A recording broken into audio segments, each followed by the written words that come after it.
জি, প্রথমে আপনার নামটা একটু বলেন প্লিজ। শারমিন আক্তার। শারমিন আক্তার। শারমিন, বয়স কত এখন আপনার? 39। 39 বছর চলছে। জন্ম জেলা কোথায়? মাদারীপুর। মাদারীপুরে। আপনি আজকে এই গল্পটা যে বলতে এসছেন এখানে, তার আগে আমার বেশ কয়েকটা কোশ্চেন আছে আপনার কাছে। সেটা হচ্ছে যে আপনি কি এই অনুষ্ঠানটি কিভাবে শুনতেন? মানে আগে থেকেই, অনেক আগে থেকেই শুনেন নাকি রিসেন্টলি আপনি ইউটিউবে দেখেছেন? আমি দেখেছি অনেক আগের থেকেই। তারপর আমার বাচ্চারা শুনতেন। আচ্ছা, আমার বাচ্চারা শুনে। বাচ্চার বয়স কত? বাচ্চার বয়স বড়টার বয়স 17 বছর, মেজোটার বয়স 15 বছর। আচ্ছা, মানে যাদেরকে নিয়ে এসছেন এরা 3 বাচ্চা। আর 3 নম্বর বাচ্চাটার বয়স 6 বছর। 6 বছর। তো প্রথম বড় বাচ্চাটা শুনতো নাকি মেজো বাচ্চা? বড় মেজো বাচ্চাটা আগে শুনতো। তখন ও ওর ভাইয়াকে বলছে, বড় বাচ্চাটাকে বলছে। আচ্ছা, তো বড় বাচ্চাটাকে বলে পরে দেখি ও দুজনেই শুনতেছে। ওরা শুনে রাতের বেলা আমি ইয়ারফোন দিয়ে আমি খুব বকাঝকা করতাম যে কি করতেছো, এগুলি শুনতেছো, রাত জাগতে নেই, এমনিতেই তোমরা অসুস্থ। ওরা আমার কাছে কিছুই বলতো না, যে আমি গল্প শুনি আমি বকা দেবো তাই। তো মাঝে মাঝে আমি ওদের বালিশের নিচ থেকে ইয়ারফোন নিয়ে ছিঁড়ে ফেলতাম, শুনতে দিতাম না এই গল্পগুলো। হ্যাঁ, গল্প যে শুনে তা আমি জানি না। জানতেন না কি করতে? হ্যাঁ, কি করতো যে ওরা রাতের বেলা কেন ইয়ারফোন নিয়ে, আমি মোবাইল লুকিয়ে রাখতাম, এমন করতাম। তো এভাবে করে বেশ কিছু দিনে আমি কিছু কিছু ইয়ারফোন ছিঁড়েও ফেলছি। আচ্ছা, পরে আবার দেখি গোপনে টিফিনের টাকা দিয়ে আস্তে আস্তে আবার ইয়ারফোন কিনে আবার শুনতো। ওরা শুনে শুনে ওদের খুব ভালো লাগছে, বলতেছে আম্মু আমি তো, মেজো ছেলেটা আমাকে গতকাল বলতেছে যে আম্মু আমি নিম্নে 60টা গল্প শুনছি। মাই গুডনেস, ওদের একটা ইন্টারভিউ করা দরকার আমার মনে হয় শুরুতেই আজকে। বলতেছে আমি গল্প শুনছি। আমি সিয়ামকে বলতেছি, মানে বড় শরীফুল ইসলাম সিয়াম ওর নাম, মেজো ছেলে বড়টা, বলছে তুমিও কি শোনো? তখন ও হাসতেছে। ও বলতেছে কি হ্যাঁ আম্মু আমিও শুনতাম। বলতেছে আমরা খারাপ কিছু শুনি না আম্মু, আমরা এই গল্পই শুনি, আসলে আমরা খারাপ কিছু শুনি না। The thing is that ওনার বড় ছেলের বয়স হচ্ছে 17 বছর, মেজো ছেলের বয়স হচ্ছে 15 বছর, এবং 3 নম্বর যে ছেলেটা সেটার বয়স হচ্ছে 6 বছর। এবং এরা হচ্ছে জীবন গল্প অনুষ্ঠানটা শুনতো লুকিয়ে লুকিয়ে, এবং এদেরকে বিরত করা হয়েছে। তো তারপরে আপনি জানলেন কিভাবে যে এই অনুষ্ঠানটা ওরা শোনে? একদিন আমি ওরা শুনতেছে, তখন আস্তে বলতেছি ওদের হাত ধরে রেখে, তবে আমি আবার কানের কাছে নিয়ে আমিও শুনতেছি কি শোনে দেখবো, কারণ আমার তো এই বয়সটা ওরা কি করতেছে এটা তো আমার জানতে হবে, ডেফিনেটলি জানা উচিত। হ্যাঁ, তারপরে আমি দেখি যে ওরা গল্প শুনতেছে। তাই বলছি কি রে রাত জেগে, তাই এই জন্যই তো ফজরের নামাজ পড়াতে তোমাদের কত কষ্ট হয়। এশার নামাজ পড়ো, তা ফজরের নামাজ এভাবে রাত জাগলে ফজরের নামাজ পড়া যায়, উঠাতে পারি না, একদম শেষ পর্যায়ে গিয়ে উঠে গিয়ে পরে নামাজ পড়ে। তা বলতেছি কি যে আম্মু একটা গল্প শুনে দেখো, আমাদের সমস্যার মতোই একটা সমস্যা, তুমি একটু শোনো না। তারপরে একটু আমি কানের কাছে নিয়ে শুনলাম, শোনার পরে বলতেছি কি আম্মু আমারও না খুব ইচ্ছে করে আমি এরকম আমার জীবনের গল্পটা আমি বলি। আমার মেজো ছেলেটা বলতেছি কি আম্মু আমার খুব ইচ্ছা করে, তুমি যদি অনুমতি দাও তাহলে আমি যাব। আমি গিয়ে আপনার কথা বলতেছে, আমি তার সাথে কথা বলবো, আমার খুব ইচ্ছে করে। মেজো ছেলেটার খুব, মানে বড় ছেলেটা খুব একটু চাপা স্বভাবের, কিন্তু মেজো ছেলেটা খুব ওপেনলি সব বলে আমাকে। আমি একটা কথা বলি প্রিয় শ্রোতা, আজকে এই 3 ছেলেকে নিয়েই উনি আমাদের স্টুডিওতে এসছেন। ওরা বাইরে অপেক্ষা করছে, এবং এই 3 ছেলেকেই আমি যুক্ত করব আমার অনুষ্ঠানের প্রয়োজনার্থে। কিন্তু জীবন গল্পটা আপনার, আজকে আপনার গল্প দিয়ে শুরু হোক। জি, আপনি যেখান থেকে বলেন একেবারে কমফোর্টলি। জি, আমরা 4 ভাই 4 বোন, আমি সবার ছোট। তা আমার বড় ভাই তিনি সেনাবাহিনীতে চাকরি করতেন, আমি সবার ছোট। আমার বড় ভাই মারা যান, উনি বিবাহ করছেন, তার 1 মাস 13 দিনের দিন আমার বড় ভাই মারা যান। উনি সেনাবাহিনীতে চাকরি করতেন, হার্ট অ্যাটাক করেছিলেন, পরে উনি মারা যান। এবং মেজো ভাই বিয়ে করছেন, তার 9 মাস পরে আমার ভাই মারা যান। আচ্ছা, বিবাহের। জি। তারপরে আমার সেজো ভাই, ছোট ভাই, 2 ভাই ছিল, আর আমরা 4 বোন। তো একটা টাইমে আমার বাবা যখন চাকরি করতেন সিলেটে, তখন ওখানকার মহিলা কর্মকার ছিল, স্বর্ণকার। আচ্ছা, মহিলা কর্মকার।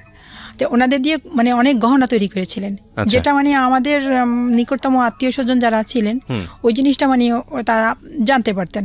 পরে একটা টাইমে আমাদের ঘরে ডাকাতি হলো, এবং তখন আমি, আমার মেজো বোন, আমাদের ঘরে কাজ করতো একটা খালা, আর আমার মা, এই 4 জন ছিলাম। আমার মেজো বোনটা তখন ক্লাস 6-এ পড়ে। আপনার বয়স কত? আমি তখন ছোট, আমি স্কুলে পড়ি না। ও ওকে, একদমই ছোট। মানে আপনি যেটা বলছেন আপনার নিজের মেমোরি থেকে বলছেন? না, আমার মনে আছে, অল্প অল্প মনে আছে, সেটা একদম ক্লিয়ার না। তবে আমি যখন ডাকাতরা আসছে, ডাকাতের ভিতরে চিহ্নিত কেউ ছিল, যারা আমার মা দেখে তাকে চিনে ফেলছে। আচ্ছা, তো ঘটনাটা কি ঘটেছে? চিনে ফেলছে, তখন কোথায় গহনা রাখছো এভাবে বলছে, মাকে মারতেছে, ধরে এই গালে থাপ্পড় মারতেছে, এভাবে থাপ্পড় মারতেছে। তারপরে বলতেছে গহনা কোথায় রাখছো বলো। আমার মেজ বোন বলতো কি, বলছে যে দেখেন আমার মাকে মারবেন না, আমার 175 টাকা ওই ড্রয়ারের ভিতরে আছে, ওটা নিয়ে যান, এটা মানে বলতেছে। আর তারপর আমার মাকে মারবেন না, পরে আমার মাকে অনেক মারলো। একটা টাইমে গলা চেপে ধরলো আমার নিজের সামনে। আমার বাবা চাকরি করতেন, আমার বাবার চাকরি করতেন ওখানে। আমার সেজ বোন ছিল, ভাই ছিল, অন্যান্য ভাই 2 ভাই তারা ছিলেন। তখন আমার মাকে অনেক মারলো, গলা চেপে ধরলো, একবারে চেপে ধরছে। বলতেছি বল গহনা কোথায় রাখছিস? তখন বলতেছি উপরে একটা সরা দিয়ে ঢাকা আছে। যখন গহনাগুলি যখন নিতেছিল তখন পাশে পর্দার পাশে ফিসফিস করে যে বলতেছিল, বিকালেও দেখছে মা যে ওই লুঙ্গি পরা ছিল, সে আমাদের মানে উঠান দিয়ে হাঁটাহাঁটি করছে। চিনতে পেরেছে আমার মা, তাকে কণ্ঠও চিনছে যে কে। তাদের মুখ বাঁধা ছিল, জাকাতে সবারই মুখ বাঁধা ছিল। তারপর কণ্ঠে আমার মা চিনছে, আমার বোন চিনছে। একটা টিমে যখন গহনাগুলি সব নিয়ে গেল, তখন আমাদের যে কাজ করে সে কান্না করতেছে। তখন আমি অনেক ভয় পাচ্ছিলাম। তখন আমি বলতেছি কি যে আপনি না কান্না করেন না, তাহলে আমাদের গুলি করবে, বলতেছি আমি। আর তখন আমার মাকে নিয়ে বলতেছে আসো, তোমার সাথে কথা আছে, একটু বাহিরে আসো, এটা বলে ঘর থেকে নিয়ে যাচ্ছে। বলতেছি কি যে দেখেন আমার এখানে আমার বড় 2 ছেলে মারা গেছে, তাদের কবরস্থানটা এখানে বাঁধানো আছে, আমার লাশটা প্লিজ দূরে নেবেন না, আমাকে এখানেই রেখে যান। মানে আপনার মা এটা বলছে? আমার মা বলতেছে যে আমাকে তো মারবেন জানি, কিন্তু আমার লাশটা দূরে কোথাও নিয়ে যান না, আমাকে, আমার 2 ছেলের কবর আছে এখানে। তারপরে এভাবে করতেছে। আর আমাদের টিনের ঘর তো, মানে বাম পা দিয়ে এই পাশে লাথি মারতেছে, এ পাশে লাথি মারতেছে নেওয়ার সময়, যে যেন একটু শব্দ হয়, আশপাশে কেউ আসে। তো শব্দ করছে কিন্তু কেউ আসে নাই। তখন লাস্টে আবার বলতেছে কি যে 2 পাশ থেকে 2 জনে ধরছে। আর মা কি বলতেছে সব আমি পাশের রুম থেকে আমি শুনতেছি। মাকে তখন দেখতেছি না, মাকে নিয়ে যাচ্ছে তখন। আমার বোনটাকে বলতেছে আমি একটু টয়লেটে যাব, মানে ওইটা বলে সে মায়ের সাথে সাথে যাবে। আমার মেজর বোনটা তো একটু বড়, তবে আমার মায়ের সাথে যাবে বলে বলতেছি কি যে বলতেছে আমার খুব টয়লেট চাপছে, আমি যাব। বলতেছে ও পিছনে পিছনে, মার পিছনে পিছনে যাচ্ছে, মাকে কোন দিক নিয়ে যাচ্ছে। তখন আমাদের সিঁড়ি দিয়ে 3টা সিঁড়ি দরজায়, 3টা সিঁড়িতে, নিচের সিঁড়িতে যখন নামা হয়ে গেছে তখন বলছে কি সোজা হয়ে দাঁড়াও। তখন আমার মা বলতেছে কি যে আমি একটু পানি খাবো, এ বলে বাম দিকে একটু মোড় নিছে, বাম দিকে একটু ঘুরছে। বলতেছে আমার ছোট মেয়েটাকে একটু দেখবো, এমন করতেছে। বাম দিকে 2 পাশ থেকে 2 জনে ধরছে, আর সামনে গুলি করবে সে। তখন বলতেছে আমি একটু পানি খাবো, আমার ছোট মেয়েটাকে একটু দেখবো। হাত পা বাঁধা অবস্থায় ছিল? আমার মুখ বাঁধা ছিল, মানে আমার চোখ বাঁধা ছিল, মুখটা না, চোখ বাঁধা ছিল, চোখ বাঁধা ছিল, কিন্তু হাত, আমি ছোট তো আমার হাত বাঁধেনি, কিন্তু আমার যে কাজ করে যে তার হাত বাঁধা ছিল, তার চোখ বাঁধা ছিল। আচ্ছা। পরে বলছে আমার ছোট মেয়েটাকে একটু দেখবো। যখন বাম দিকে একটু মোড় নিচ্ছে তখন গুলি করছে আমাকে। যখন গুলি করছে, গুলিটা একদম সোজাসুজি যদি যেত তো আমার মা একটা দুর্ঘটনায় ঘটতো। আড়াআড়িভাবে এপাশ দিয়ে ঢুকে আড়াআড়িভাবে একদম পিছন সাইড দিয়ে কোনাকুনিভাবে বের হয়ে গেছে। এবং তখন পিছনে হাত বাঁধা ছিল, অবস্থায় ফালে রেখে তারা চলে গেছে। আর হ্যাঁ, ওরা ভাবছে যে মারা গেছে, ওরা চলে গেছে।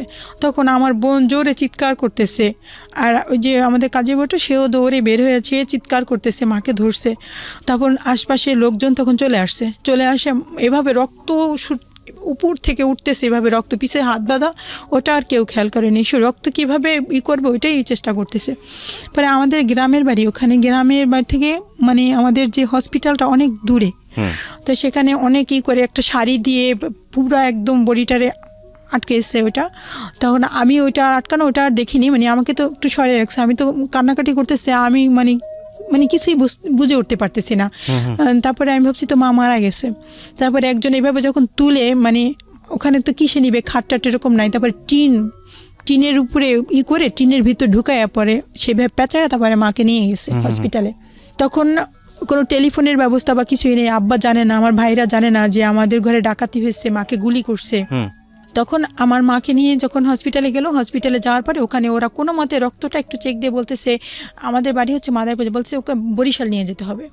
তখন আব্বা বরিশালেই চাকরি করতেন, বরিশাল জেলখানায় চাকরি করতেন আমার আব্বা। আচ্ছা, জেল পুলিশ ছিলেন আর কি। তখন ওখানে আমার বাবা ওখানে, তো মাকে ওখানে নিয়ে গেছে। এর আগের মুহূর্তে যখন এই হসপিটাল নিয়েছে তখনই একজন আবার চলে গেছে বরিশালে গাড়িতে উঠে, গিয়ে আমার বাবাকে খবরটা বলছে। বলার পর সে আবার সাথে সাথেই আবার চলে আসতেছিল।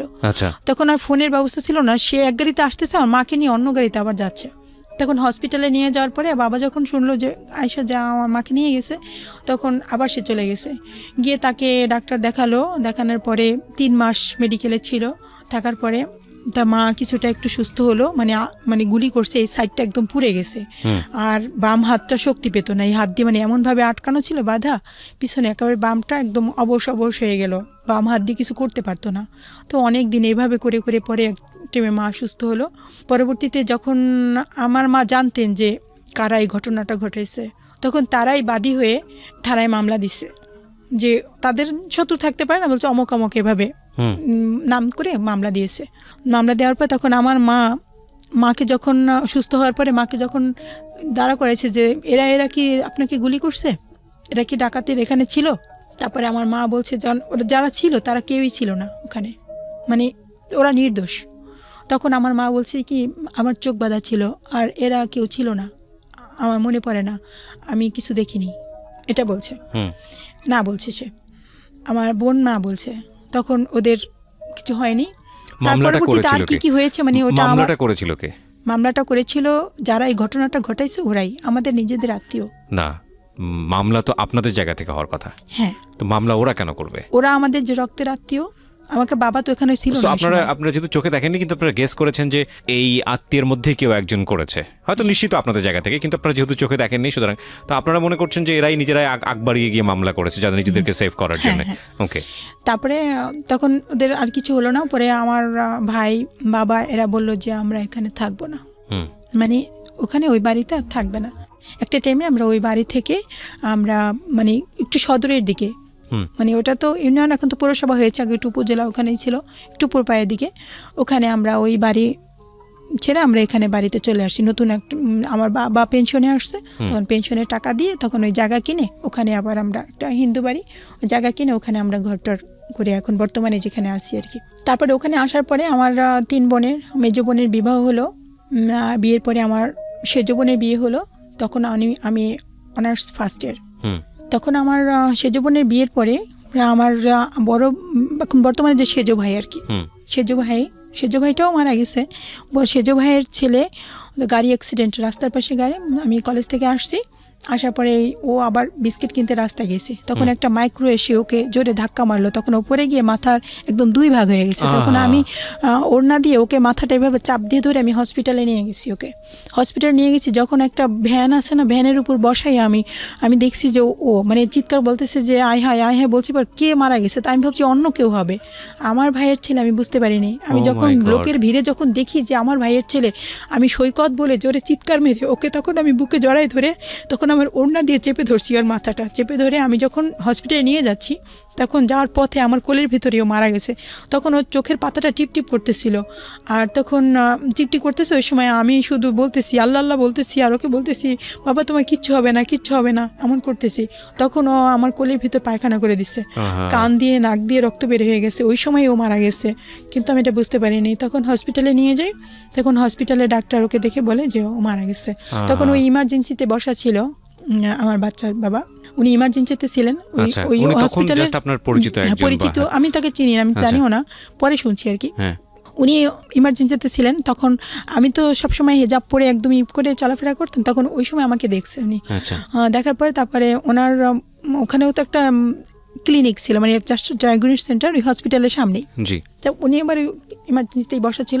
পরবর্তীতে যখন আমার ভাইয়ের ছেলেটা মারা গেলো, তা আমি কলেজে ওই হসপিটালের সামনে দিয়ে রাস্তা, ওখান দিয়ে যাওয়া আসা করতাম। তো ওনার ভালো লাগছে, আরও 1 বছর পরে আমাকে বিয়ের অফার দিছে, এবং ওনার এক ফ্রেন্ড, সে আমার ভাইয়ের একটা দোকান আছে ওখানে বাজারের ভিতরে, তখন দোকানে গিয়ে সে নিজে এবং তার ফ্রেন্ড দুজনেই একসাথে গিয়ে ওখানে গিয়ে বলতেছে যে আপনার ছোট বোনটাকে আমার অনেক পছন্দ হয়েছে, আমি তাকে বিবাহ করতে চাই, আমি কোনো মানে 3rd করে দরকার নেই, আমি সরাসরি আমি বিবাহ করতে চাই। তখন আমার ভাই ভাবছে হয়তো যে আমি হয়তো চিনি বা আমার পরিচিত এরকম কিছু, বা আমার সাথে কোনো রিলেশন আছে কিনা তার সাথে, এরকম ভাবছে। তা সে ভাবির কাছে এসে বলছে, তা ভাবি আমি পরের দিন কলেজে যাব, ভাবি বলতেছে যে হসপিটালের সামনে এক্সরে করে কি তুই কি জানিস? তাই আমি বলছি কি না তো। তা বলে আমি কি কেন এই কথা বলতেছেন কেন? তোর ভাইয়ের কাছে বিয়ের প্রস্তাব দিচ্ছে তোর। তখন আমি চিন্তা করলাম কে এমন যে বিয়ের প্রস্তাব দিল, তখন আমার ভিতরে একটু তার জানতে ইচ্ছা করলো যে কে আসলে বিয়ের প্রস্তাব দিল। পরে আমি কলেজে গিয়ে আমার বান্ধবী গিয়ে বান্ধবীকে বলতেছি যে এই এই হসপিটালের সামনে এক্সরে করে কি তুই কি জানিস? তো বলছি কেন? আমি কি জানিস ও না আমাকে বিয়ের প্রস্তাব দিছে। আমাদের বাসায় ভাইয়ের কাছে। তখন ও খুব হাসতেছে শুনে, বলতেছে কি তুই রাজি হয়ে যা। আমি কি কেন, আমি তো তাকে চিনি না জানি না, আমি রাজি হয়ে যাব। তো বলতেছে কি সে অনেক ভালো, নামাজ পড়ে 5 ওয়াক্ত, আমাদের তো হসপিটালের পাশে বাসায়, আমি জানি সে খুব ভালো মানুষ, নামাজ পড়ে খুব ভালো। তা আমি বলছি যে, তারপরে এটা বলছে, বলার পরে কিছুদিন যাওয়ার পরে তখন আমার ভাইয়ের ভিডিও হয়ে আমাদের বাড়িতে চলে গেছে। আচ্ছা, গিয়ে বলতেছে, তারপরে আমার বাড়িতে যাওয়ার পরে আমার মেজো বোন তখন ছিল, মেজো বোন বলছে যে ও তো আমাদের সবার ছোট, তা আমরা চাচ্ছি যে ও আরও পড়াশোনাটা শেষ করুক, তারপরে আমরা ওকে বিয়ে দেব, এত তাড়াতাড়ি ওকে আমরা বিয়ে দেব না, এটা বলছে আমার মেজো বোন।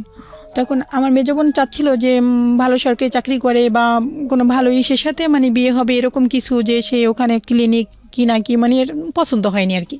সে বলছে যে না, আমরা এখন আত্মীয় করবো না, ও পড়াশোনা শেষ করুক, ও আমাদের সবার ছোট, ও পড়াশোনাও অনেক ভালো, এই জন্য ওকে এখন বিয়ে দেবো না আমরা। হ্যাঁ, তখন কিসে পড়ছিলেন? আমি অনার্স সেকেন্ড ইয়ারে পড়ছিলেন। হ্যাঁ, তারপর তখন উনি করলো কি, ওই হসপিটাল প্লাস আমার কলেজটা একটু কাছাকাছি আর কি। তো কলেজের যে টিচাররা, তার সাথে মানে সন্ধ্যার পরে ক্যারাম বোর্ড খেলতো, বেশ পরিচয় ছিল তার।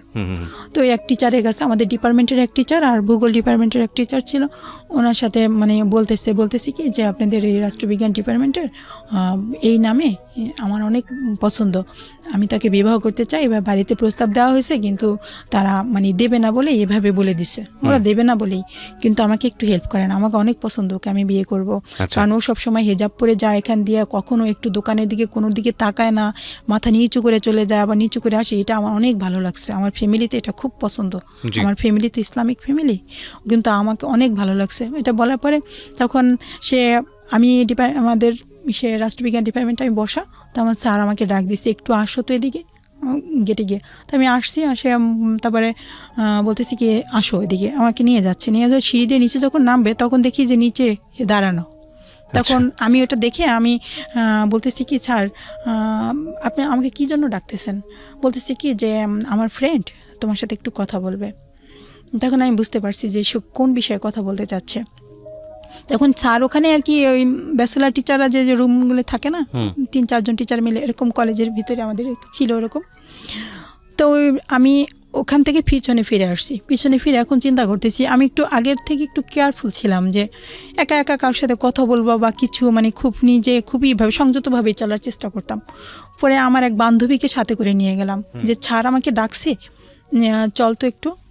তখন আমি একা যাইনি, আমার বান্ধবীকে সাথে করে নিয়ে গেছি, তো ও গেছে। তারপরে আমি বলছি স্যার কি বলবেন? তো বলতেছি কি যে এ তো তোমাকে পছন্দ করে, তোমার কি মত? তা আমি বলছি স্যার আপনি তো আমার টিচার, আর এই কলেজে বিভিন্ন জায়গার থেকে ছেলেমেয়েরা আসে, আর আমি সবসময় কিভাবে চলাফেরা করি স্যার আপনি তো জানেন, তা আমাকে আজকে এখানে একা একা ডাকছেন, কথা বলবো, এটা অনেকে দেখলে আমাকে খারাপ মনে করবে যে এই মেয়েটা ওই ছেলের সাথে এভাবে কথা বলে, আপনাকেও বলবে আর আমাকেও বলবে। স্যার আমাকে দয়া করে মাফ করে দেন, আমি এখানে বেশি কথা বলতে পারবো না, আমি চলে যাই। তারপরে বলতেছি কি না একটু দাঁড়াও, একটু বসো, তোমার কি কোনো এ ব্যাপারে তোমার কোনো আপত্তি আছে? তাই আমি বলছি যে আমার নিজস্ব পার্সোনাল কোনো মতামত নেই, কারণ আমার এ ব্যাপারে আমি তো সবার ছোট, আমার বোন আছে, ভাই আছে, বাবা আছে, মা আছে, আমার সব আছে, তো এই ব্যাপারে আমার নিজের কোনো মতামত নাই। তারা আমাকে যদি পছন্দ করে দেয় কোথাও, তো আমার নিজের ব্যক্তিগত কোনো চয়েস নাই যে এখানে আমার যেতেই হবে, এরকম নাই। তারা আমার যা সিদ্ধান্ত নেবে সেটাই আমি মেনে নেব। তা বলতেছে ঠিক আছে, তোমার বাসায় গিয়ে আজকে বলবা যে টিচাররা আজকে বিকালে তোমাদের বাসায় যাবে। তারপরে ওই টিচাররা গিয়ে আমার বাবা মাকে বললেন যে আপনার তো 4 মেয়ে, 3 মেয়ে আপনি বিয়ে দিয়েছেন, এই মেয়েটা, আমরাও তো টিচার, আমরা তো অভিভাবক, আমাদের কি একটা অধিকার নাই? তা আমরা এই ছোট মেয়েটাকে আমরা বিয়ে দিতে চাচ্ছি, আমরা দায়িত্ব নিয়ে আমরা বিয়ে দেব। তখন আমার বাবা বলছেন যা এটা তো আমি তো এখন রিটায়ার্ডে আসছি, আসলে ওর পড়াশোনার দায়িত্ব সব কিছু তো আমার ছেলে করে, তো আমার ছেলের সাথে একটু যোগাযোগ করে আমার ছেলে যদি মত দেয় আমার কোনো আপত্তি নেই।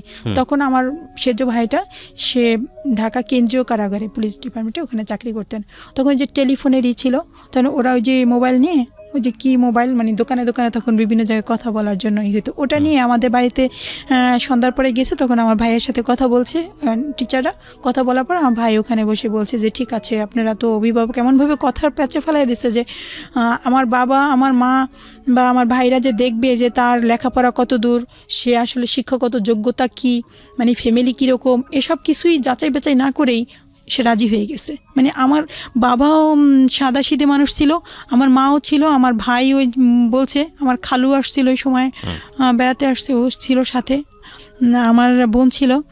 তা কিছু একটা না বুঝেই তখন তারা রাজি হয়ে গেছে। তখন আর বুঝতেই পারে নাই যে এর শিক্ষাগত যোগ্যতা কি বা কিছু এরকম কিছু সে বুঝতে পারেনি। যাই হোক, আমার যখন বিয়ে হয়ে যায়, বিয়ে হওয়ার পরপরই আমার বাচ্চা কনসিভ হয়। বাচ্চা ডেলিভারি হয়, ডেলিভারির পরে নর্মালের ডেলিভারি হয় বাসায় বসেই। তখন ডেলিভারির পরে দেখি ওর মাথাটা একটু একটু ফুলে যাচ্ছে। তা ফুলে যাচ্ছে, আমি আর বুঝিনি যে এরকম কিছু, তা ফুলে যাচ্ছে। তারপরে আমি পাশেই হোমিও ডাক্তার ছিল, হোমিও ডাক্তার আনা হলো। আমি ওই ডাক্তার আসছে, এসে দেখতেছে, বলতেছে কি যে এই ঔষধটা খাওয়ান। হোমিও ঔষধ দিয়েছে, ওই ঔষধটা খাওয়ানো হলো। মানে রাত 12টার সময় আমার ডেলিভারি হলো, পরের দিন রাত 12টায় ও মারা গেছে। কি বলেন? প্রথম বাচ্চাটা ও মারা গেছে। মারা যাওয়ার পরে আমরা বুঝতে পারিনি যে আসলে ওর কি সমস্যা, কেন মারা গেল। দেখেছি মাথা ফুলে গেছে। তখন সবাই বলতেছে যে নর্মালি ডেলিভারি হয়েছে, ওর ডেলিভারির সময় মাথায় আঘাত লাগছিল, যার কারণেই ও মারা গেছে। এটা সবাই ভাবছে, আমিও তাই ভাবছি। তখন মানে আমরা জানতাম না যে কি প্রবলেম, এটা কিছু আমরা জানতাম না। ওকে। তখন আমার হাজবেন্ডের ভিতরে চাপছে যে সে সিঙ্গাপুর যাবে। হ্যাঁ, সিঙ্গাপুর যাবে। সে কি করলো, ওই ক্লিনিকের ওই টুকিটাকি যে যা মেশিন টেশিন যা ছিল সব বিক্রি করে দিল এবং বললো যে আমার বাবার বাড়ি থেকে কিছু টাকা পয়সা দিতে হবে, আমার এরকম পরিচিত লোক আছে, সে নিবে। তা আমার ভাই কিছু টাকা দিল, আমার বোন, মা, যেখানে যেভাবে যা যা পারছে টাকা দিছে। টাকা দেওয়ার পরে সে চলে গেছে। চলে যাওয়ার পরে এদিকে আমার পড়াশোনা চলছে, তার ভিতরে চলছে। তারপরে সে সিঙ্গাপুর যাওয়ার পরে সে 18 মাস ছিল। এই 18 মাসে আমার পড়াশোনা অনার্স কমপ্লিট হয়ে গেছে আমার। তখন আমি মাস্টার্সে, আমার শাশুড়ির লিভার ক্যান্সার হলো, সে ডেল্টা মেডিকেলে ভর্তি। তখন আমি অনেক সেবা যত্ন করতাম, তার পাশে ছিলাম। মানে আমি খুব ছিলাম, সবারই অনেক আদর, আমার শাশুড়ি অনেক আদর পেয়েছে। আমার শাশুড়ি অনেক ভালো মানুষ ছিলেন, অনেক আদর করতে আমাকে আদর করতো অনেক, আমাকে দেখে অনেক পছন্দ করেছিল সে। তো অনেক সেভাবে আর কি। যাই হোক, আমার শাশুড়ির লিভার ক্যান্সার হলো, মারা গেল। মারা যাওয়ার 4 মাস পরে আমার হাজব্যান্ড বাংলাদেশে আসছে। আসার পরে তখন আমার এই যে বর্তমানে যে আমার শরীফুল ইসলাম, আমার বড় ছেলেটা এখন যেটা বলছি, এই বাচ্চাটা কনসিভ হলো। 17 বছর আগের গল্প, কারণ ওর বয়স 17 বছর। হ্যাঁ, 17 বছর আগে। তখন এই বাচ্চাটা হওয়ার পরে তখন ওর বয়স যখন 5 মাস, আমি ঢাকায় আসলাম আমার ভাসুরের বাসায়। ঢাকায় আসছি, তখন হামাগুড়ি দেবে এরকম, কিন্তু ওর ভিতরে সেরকম কিছু দেখছি না। তখন 6 মাস, যখন 1 মাস পার হলো, আসছি ঢাকায়। আমার ভাসুরের বাসায় বেশ কিছুদিন ছিলাম, 3 মাস ছিলাম। তখন হামাগুড়ি দিচ্ছে, দেখি যে ওর হাঁটুটা ফুলে যাচ্ছে। হামাগুড়ি দিতে দিতে? হ্যাঁ, ওর হাঁটুটা ফুলে গিয়ে একদম নীল হয়ে আছে। আবার কোথাও পড়ে গেছে, তখন এই বুকের বাম সাইডটা ফুলে গেছে, হাতে ফুলে গেছে। তখন আমার মনে পড়লো যে আমার মা তো বলেছিল যে আমার ভাইয়ের কীরকম হতো, কি সমস্যা ছিল আমার ভাইয়ের। তখন আমার সেই কথা মনে পড়ছে, আমার মায়ের কাছে শুনতাম। আমার বয়স 1.5 বছর, তখন তো আমি বুঝতাম না যে আমার ভাইয়ের কী ছিল সমস্যাটা। আমার মা ওই রোগের নামও জানতো না। পরে যখন ওই সমস্যাটা ওইটা দেখলাম, তখন আমার ভিতরে কেমন একটা কাজ করলো যে আল্লাহ, সেই রোগটাই কি হলো, মানে এটা কিন্তু আমি শিওর করেও আমি বলতেছি না আমার হাজব্যান্ডের কাছে। তখন আমি দেবো, আমি বিশেষ পরীক্ষা দেবো। পরীক্ষা সবই আমার নৈবেদ্যিক যে পরীক্ষাটা, ওইটার জন্য আমার আসলো। আমার শুক্রবারে পরীক্ষা, সোমবার দিন এখন ও একেবারে বেশি অসুস্থ, 8-10 জায়গায় ফুলে গেছে শরীরের, আমার বড় ছেলেটা ফুলে গেছে। তখন ডাক্তার এমআর খান, শিশু বিশেষজ্ঞ, উনি ধানমন্ডিতে বসেন। তখন এমআর খানের কাছে আমার হাজব্যান্ড আর আমি নিয়ে গেলাম ওকে। নিয়ে যাওয়ার পরে সে ওকে দেখার পরেই বেশি সময় নিল না, দেখিয়ে বললো যে ওকে পিজিতে নিয়ে যান। তা পিজিতে আমি নিয়ে গেলাম। নিয়ে যাওয়ার পর ডাক্তার দেখিয়ে বলতেছে ওকে ভর্তি করতে হবে। তখন মঙ্গলবার আমি ওকে ভর্তি করলাম, আমার শুক্রবারের পরীক্ষা। তো আমি ওখানে ভর্তি করলাম। ভর্তি করার পরে টেস্ট দিল, বলতেছে এই টেস্ট আপনি সিএমএস থেকে এই টেস্টগুলি করাবেন। তো সিএমএস থেকে আমি এই টেস্টগুলি করালাম। করানোর পরে টেস্টে ধরা পড়লো যে ওর ফ্যাক্টর 8 যেটা শৈলী, সেটা হচ্ছে শতকরা যেমন 60 থেকে 100 এরকম বা এরকম থাকে, কিন্তু ওর আছে মাত্র 2%। আচ্ছা, ওর শরীরে। তাই এই কারণেই মানে ওর এই সমস্যাটা। তখন এটা যখন ওটার নাম শুনলাম, রোগটার নাম হচ্ছে হিমোফিলিয়া। জি। তখন আমার বাচ্চাটা অনেক কিউট ছিল, অনেক সুন্দর ছিল দেখতে। তখন আমার হাজব্যান্ড ওখানে খুব কান্না করলো, অনেক কান্নাকাটি করলো, আমিও করলাম। আমি কিছু খেতে পারতেছি না। মানে রোগটা সম্পর্কে আপনারা আগেই জানতেন? আপনার ভাইয়ের আমি রোগটা ছিল? জানতাম, হ্যাঁ ভাইয়ের ছিল। তখন আমি যখন শুনলাম যে এই শিওর এই রোগটাই, তখন বললো যে ওর কোথাও কাটা ছিঁড়ে হলে রক্ত থামবে না, আপনারা সাবধানে রাখবেন, মাথায় যেন কখনো আঘাত না লাগে, তারপরে প্রস্রাবের সাথে ব্লিডিং হলে এটা থামতে চাবে না, অনেক রক্ত পড়বে। এরকম শুনে তখন আমার মানে আর পরীক্ষা দেওয়া হলো না। হিমোফিলিয়া বি সম্পর্কে আপনারা মোটামুটি অবগত হয়েছেন আহনাফের এপিসোডটা থেকে। আজকে যেই ছেলেটার বয়স 17 বছর, তার মানে উনি জেনেছেন ওনার বয়স যখন 1 মাস বয়স, সেই সময়ে বোধহয় না, কয় মাস বয়স? 1.5 বছর। 1.5 বছর বয়সে জেনেছেন। 16 বছরের যে ফাইটিংয়ের গল্পটা একটা মায়ের, সেই গল্পটা আমরা আজকে এখানে হাইলাইট করছি। কিছুটা আগে থেকেই বলে দিলাম, আমি আপনাদেরকে বিনীতভাবে রিকোয়েস্ট করব যে আজকের এই পুরো গল্পটা শুনবেন আপনারা, যে একজন মা আসলে সন্তানের জন্য কি করে, সেটা হচ্ছে আজকের গল্পের মূল জায়গাটা। জি। হ্যাঁ, আমার তখন আমি আর পরীক্ষা দেওয়া আমার হলো না, তা আমি বাসায় চলে আসলাম। যখন এই রোগটা জানতে পারলেন আমার হাজব্যান্ড যে এই রোগটা আর কোনো দিন ভালো হবে না, এই সারা জীবনে এই রোগটা বহন করে নিয়ে যেতে হবে, তখন তার মনটা কেমন যেন একটু হয়ে গেল। তারপরে আবার বাচ্চাটা অনেক সুন্দর ছিল, বাচ্চাটা হাসতো, গলা জড়ায় ধরতো, করতো, আবার ওকে অনেক আদর করতো। সে অনেক মনের দিক দিয়ে সে যথেষ্ট ভালো, আমি তাকে খুব শ্রদ্ধা করি। তারপরে আমি চলে আসলাম গ্রামে, যে আমার পরীক্ষা দিতে হবে। তখন আমার মাস্টার্স পরীক্ষা দিতে হবে। তখন আমি আবার গ্রামে আমার বাবার বাড়িতে চলে গেলাম। ওর খুব কেয়ার রাখতে হবে, খুব এভাবেই বাড়ির সবাই খুব সাবধানে রাখতেছে, ওকে খেয়াল করতেছে। আমি পড়াশোনা করতেছি, কলেজে যাচ্ছি, কখনো ওকে নিয়ে যাচ্ছি সাথে করে। তো এভাবে করে আমি পরীক্ষা দিতে হবে, পরীক্ষার প্রস্তুতি নিলাম। পরীক্ষা যখন ওর বয়স যখন 14 মাস, তখন আমার সেকেন্ড বেবি আসে। তো আমার ওই ছেলেটা সিজারে হয়েছে, বড় ছেলেটা। তখন সেকেন্ড বেবি পেটে আসছে, তো আমি বুঝতে পারিনি যে ও পেটে। তখন 1.5 মাস হয়ে গেল, 1.5 মাস না, 1 মাস 5 দিন, 1 মাস 5 দিন। তখন আমার তো সিজারে ছিল, আমার পেটের ভিতরে ব্যথা করতেছে, পেটের এক সাইডে ব্যথা করতেছে, হালকা হালকা ব্যথা করতেছে, আবার কখনো একটু বেশি করতেছে। তখন আমি বুঝতেছি না যে কেন ব্যথাটা। ভাবলাম যে সিজারে হলো, তা আমি কলেজে যাই, একটু পরিশ্রম করি, হাঁটাহাঁটি করি, এই জন্য হয়তো কোনো সেলাইতে কোনো সমস্যা হয়েছে। তখন আমি ওখানে মাদারীপুর সদর হসপিটালে ওখানে চলে গেলাম। ওখানে গিয়ে আমি দেখলাম আমার পেটে কী হয়েছে, আমার পেটের ভিতরে ব্যথা করতেছে, তো সেলাইতে কোনো সমস্যা হলো কি না।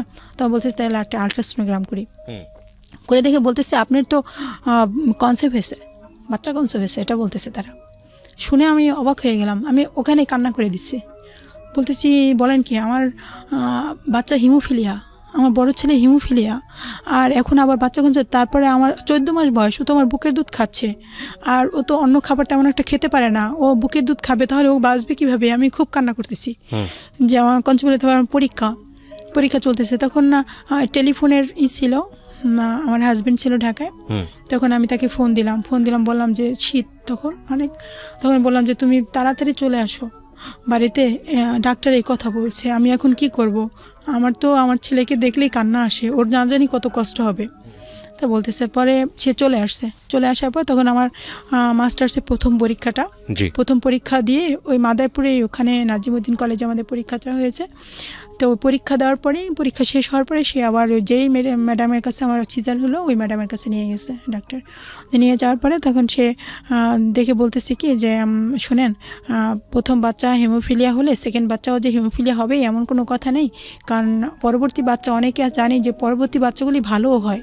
যেহেতু আপনি প্রথম বাচ্চাটা অসুস্থ, আল্লাহ হয়তো এই বাচ্চাটা আপনাকে সুস্থ বাচ্চাও দিতে পারে, আপনি বাচ্চাটা ফালায়েন না। যেহেতু আপনার কয়দিন আগে সিজার গেল, তা আপনি বাচ্চাটা রেখেই দেন। কে বলেছে এটা? ডাক্তার বলছেন। আচ্ছা, বাচ্চাটা রেখে দেন। এখন একটা করলে আপনি হয়তো সেলাইতেও সমস্যা হতে পারে, বা আপনার অন্য কোনো সমস্যা হতে পারে, আপনি বাচ্চাটা রেখে দেন, ফালায়েন না। তো বলছে পর, তারপরে আমরা রেখে দিলাম। পরবর্তী ওই বাচ্চাটা যখন হলো, ওটাও সিজারে হওয়ার পরে ওর আব্বু আবার ঢাকায় চাকরি বলতে আমার ভাসুরের একটা রেস্টুরেন্ট ছিল ধানমন্ডিতে, তো ওইখানে আর কি দেখাশোনার কাজ করতেন। আচ্ছা, দেখাশোনা তো করতো উনি। আপনি তখন গ্রামের বাড়িতে থাকতেন, শ্বশুর বাড়ি কোথায় ছিল? বাবার বাড়িতে ছিল থাকতেন। তখন। আমার শ্বশুর বাড়িটা একদমই গ্রামের দিকে, সেখানে আশেপাশে কোনো ডাক্তার পাওয়া যায় না। তা আমি পড়াশোনা যেহেতু চলতেছে তখন আমার বাবার বাড়িতেই ছিলাম। আমার মানে বাবার একেবারে বাড়ির কাছেই তো- অজপাড়াগা যেটা বলে। হ্যাঁ, অজপাড়াগা। আর আমার শ্বশুর বাবার বাড়িটা হলো টুপুর পাড়ে, আর হচ্ছে কলেজটাও কাছে, কলেজে যেখানে পড়াশোনা করতাম। সেকেন্ড বেবিটা তখন হওয়ার পরে আমি, ওর বয়স যখন 6 মাস, ও হামাগুড়ি দিচ্ছে।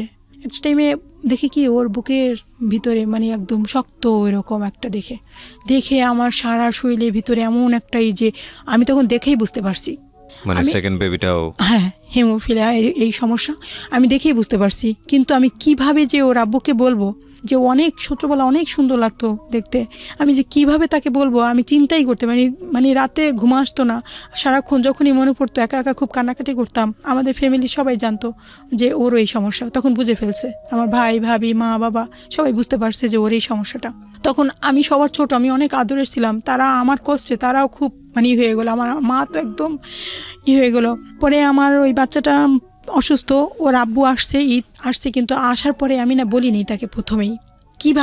কিভাবে তাকে বলবো, আমি সেই চিন্তাই করতেছি, আমি কিভাবে বলবো তাকে।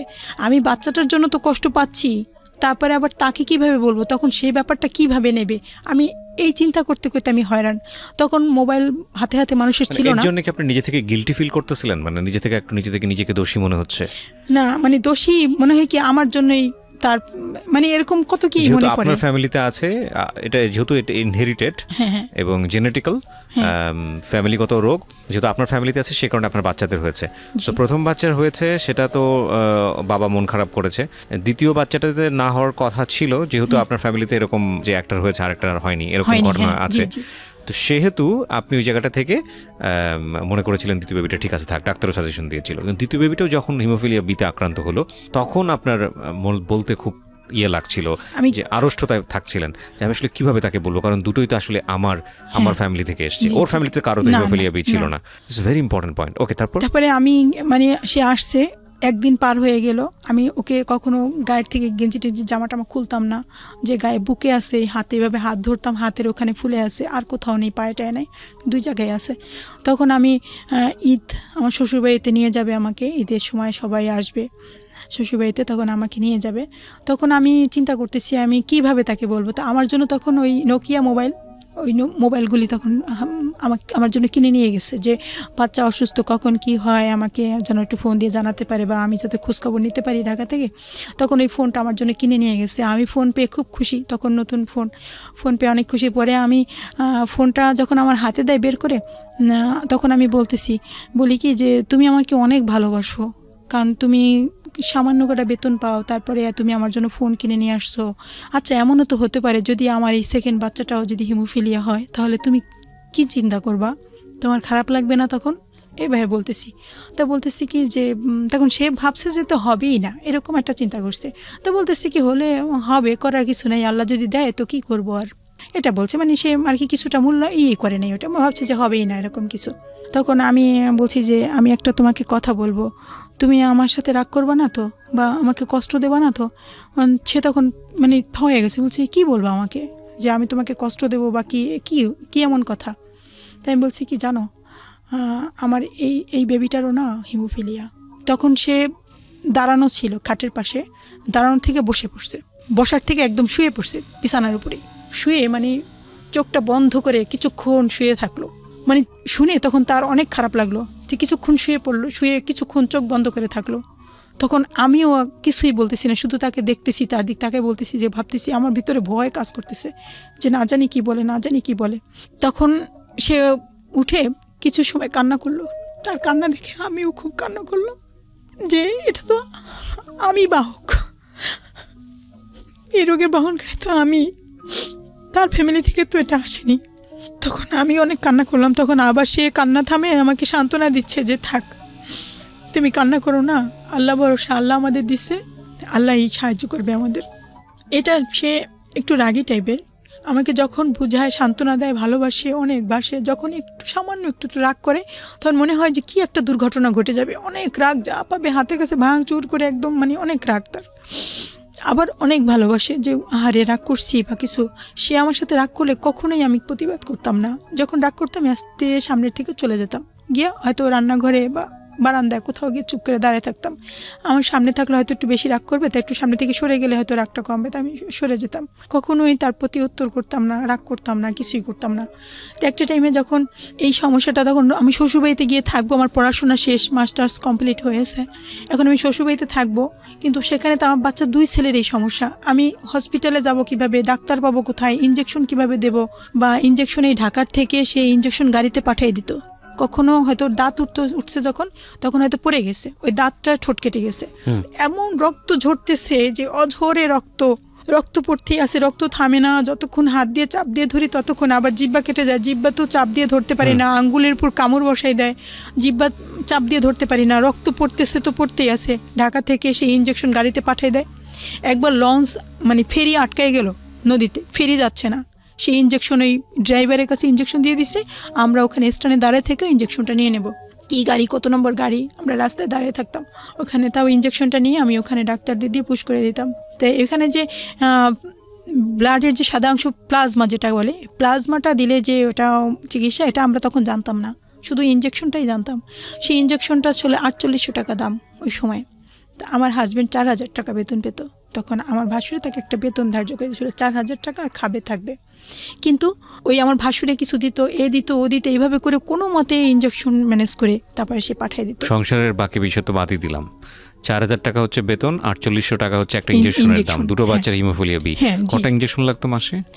সেটা মানে একবার তো মানে আমার মেজর ছেলেটা, ও যখন, এটা কি কোনো ফিক্সড কোনো কিছু আছে যে এই কয়টাই লাগে ইঞ্জেকশন, নাকি শুধুমাত্র সিচুয়েশন যখন খারাপ হয় তখন দিতে হয়? হ্যাঁ, যখন খারাপ হবে তখনই, মানে এটা একটু স্টকে রাখতে হয়, মানে যে কোনো সময় এটা লাগতে পারে। এটা একদম সব সময় একটা ফ্রিজে একটা ইঞ্জেকশন রেখেই দিতে হয়, যে কখন কি দুর্ঘটনা ঘটে এই জন্য। আচ্ছা, তখন ওর থেকে টাকা নিয়ে তারপরে ইঞ্জেকশন, তাও ইঞ্জেকশন সচরাচর পাওয়া যেত না।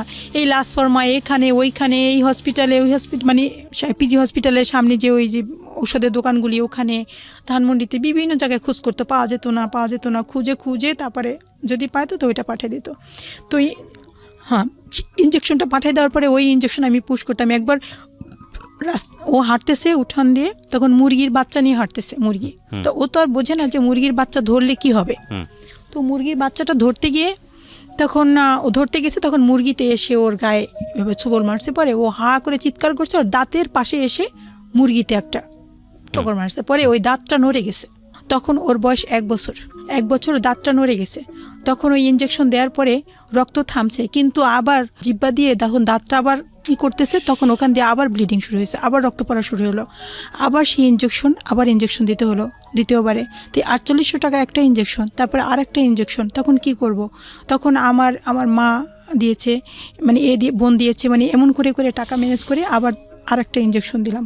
এমন করে তারপরে 7ম দিনে আবার ব্লিডিং শুরু, আবার রক্ত পড়া শুরু হলো ওই দাঁত দিয়ে। ওইটার দাঁতটা হতে না হতেই, মানে ছোট মানুষ, ও জিব্বা দিয়ে নাড়া দিছে, আবার রক্ত পড়া শুরু হয়ে গেছে।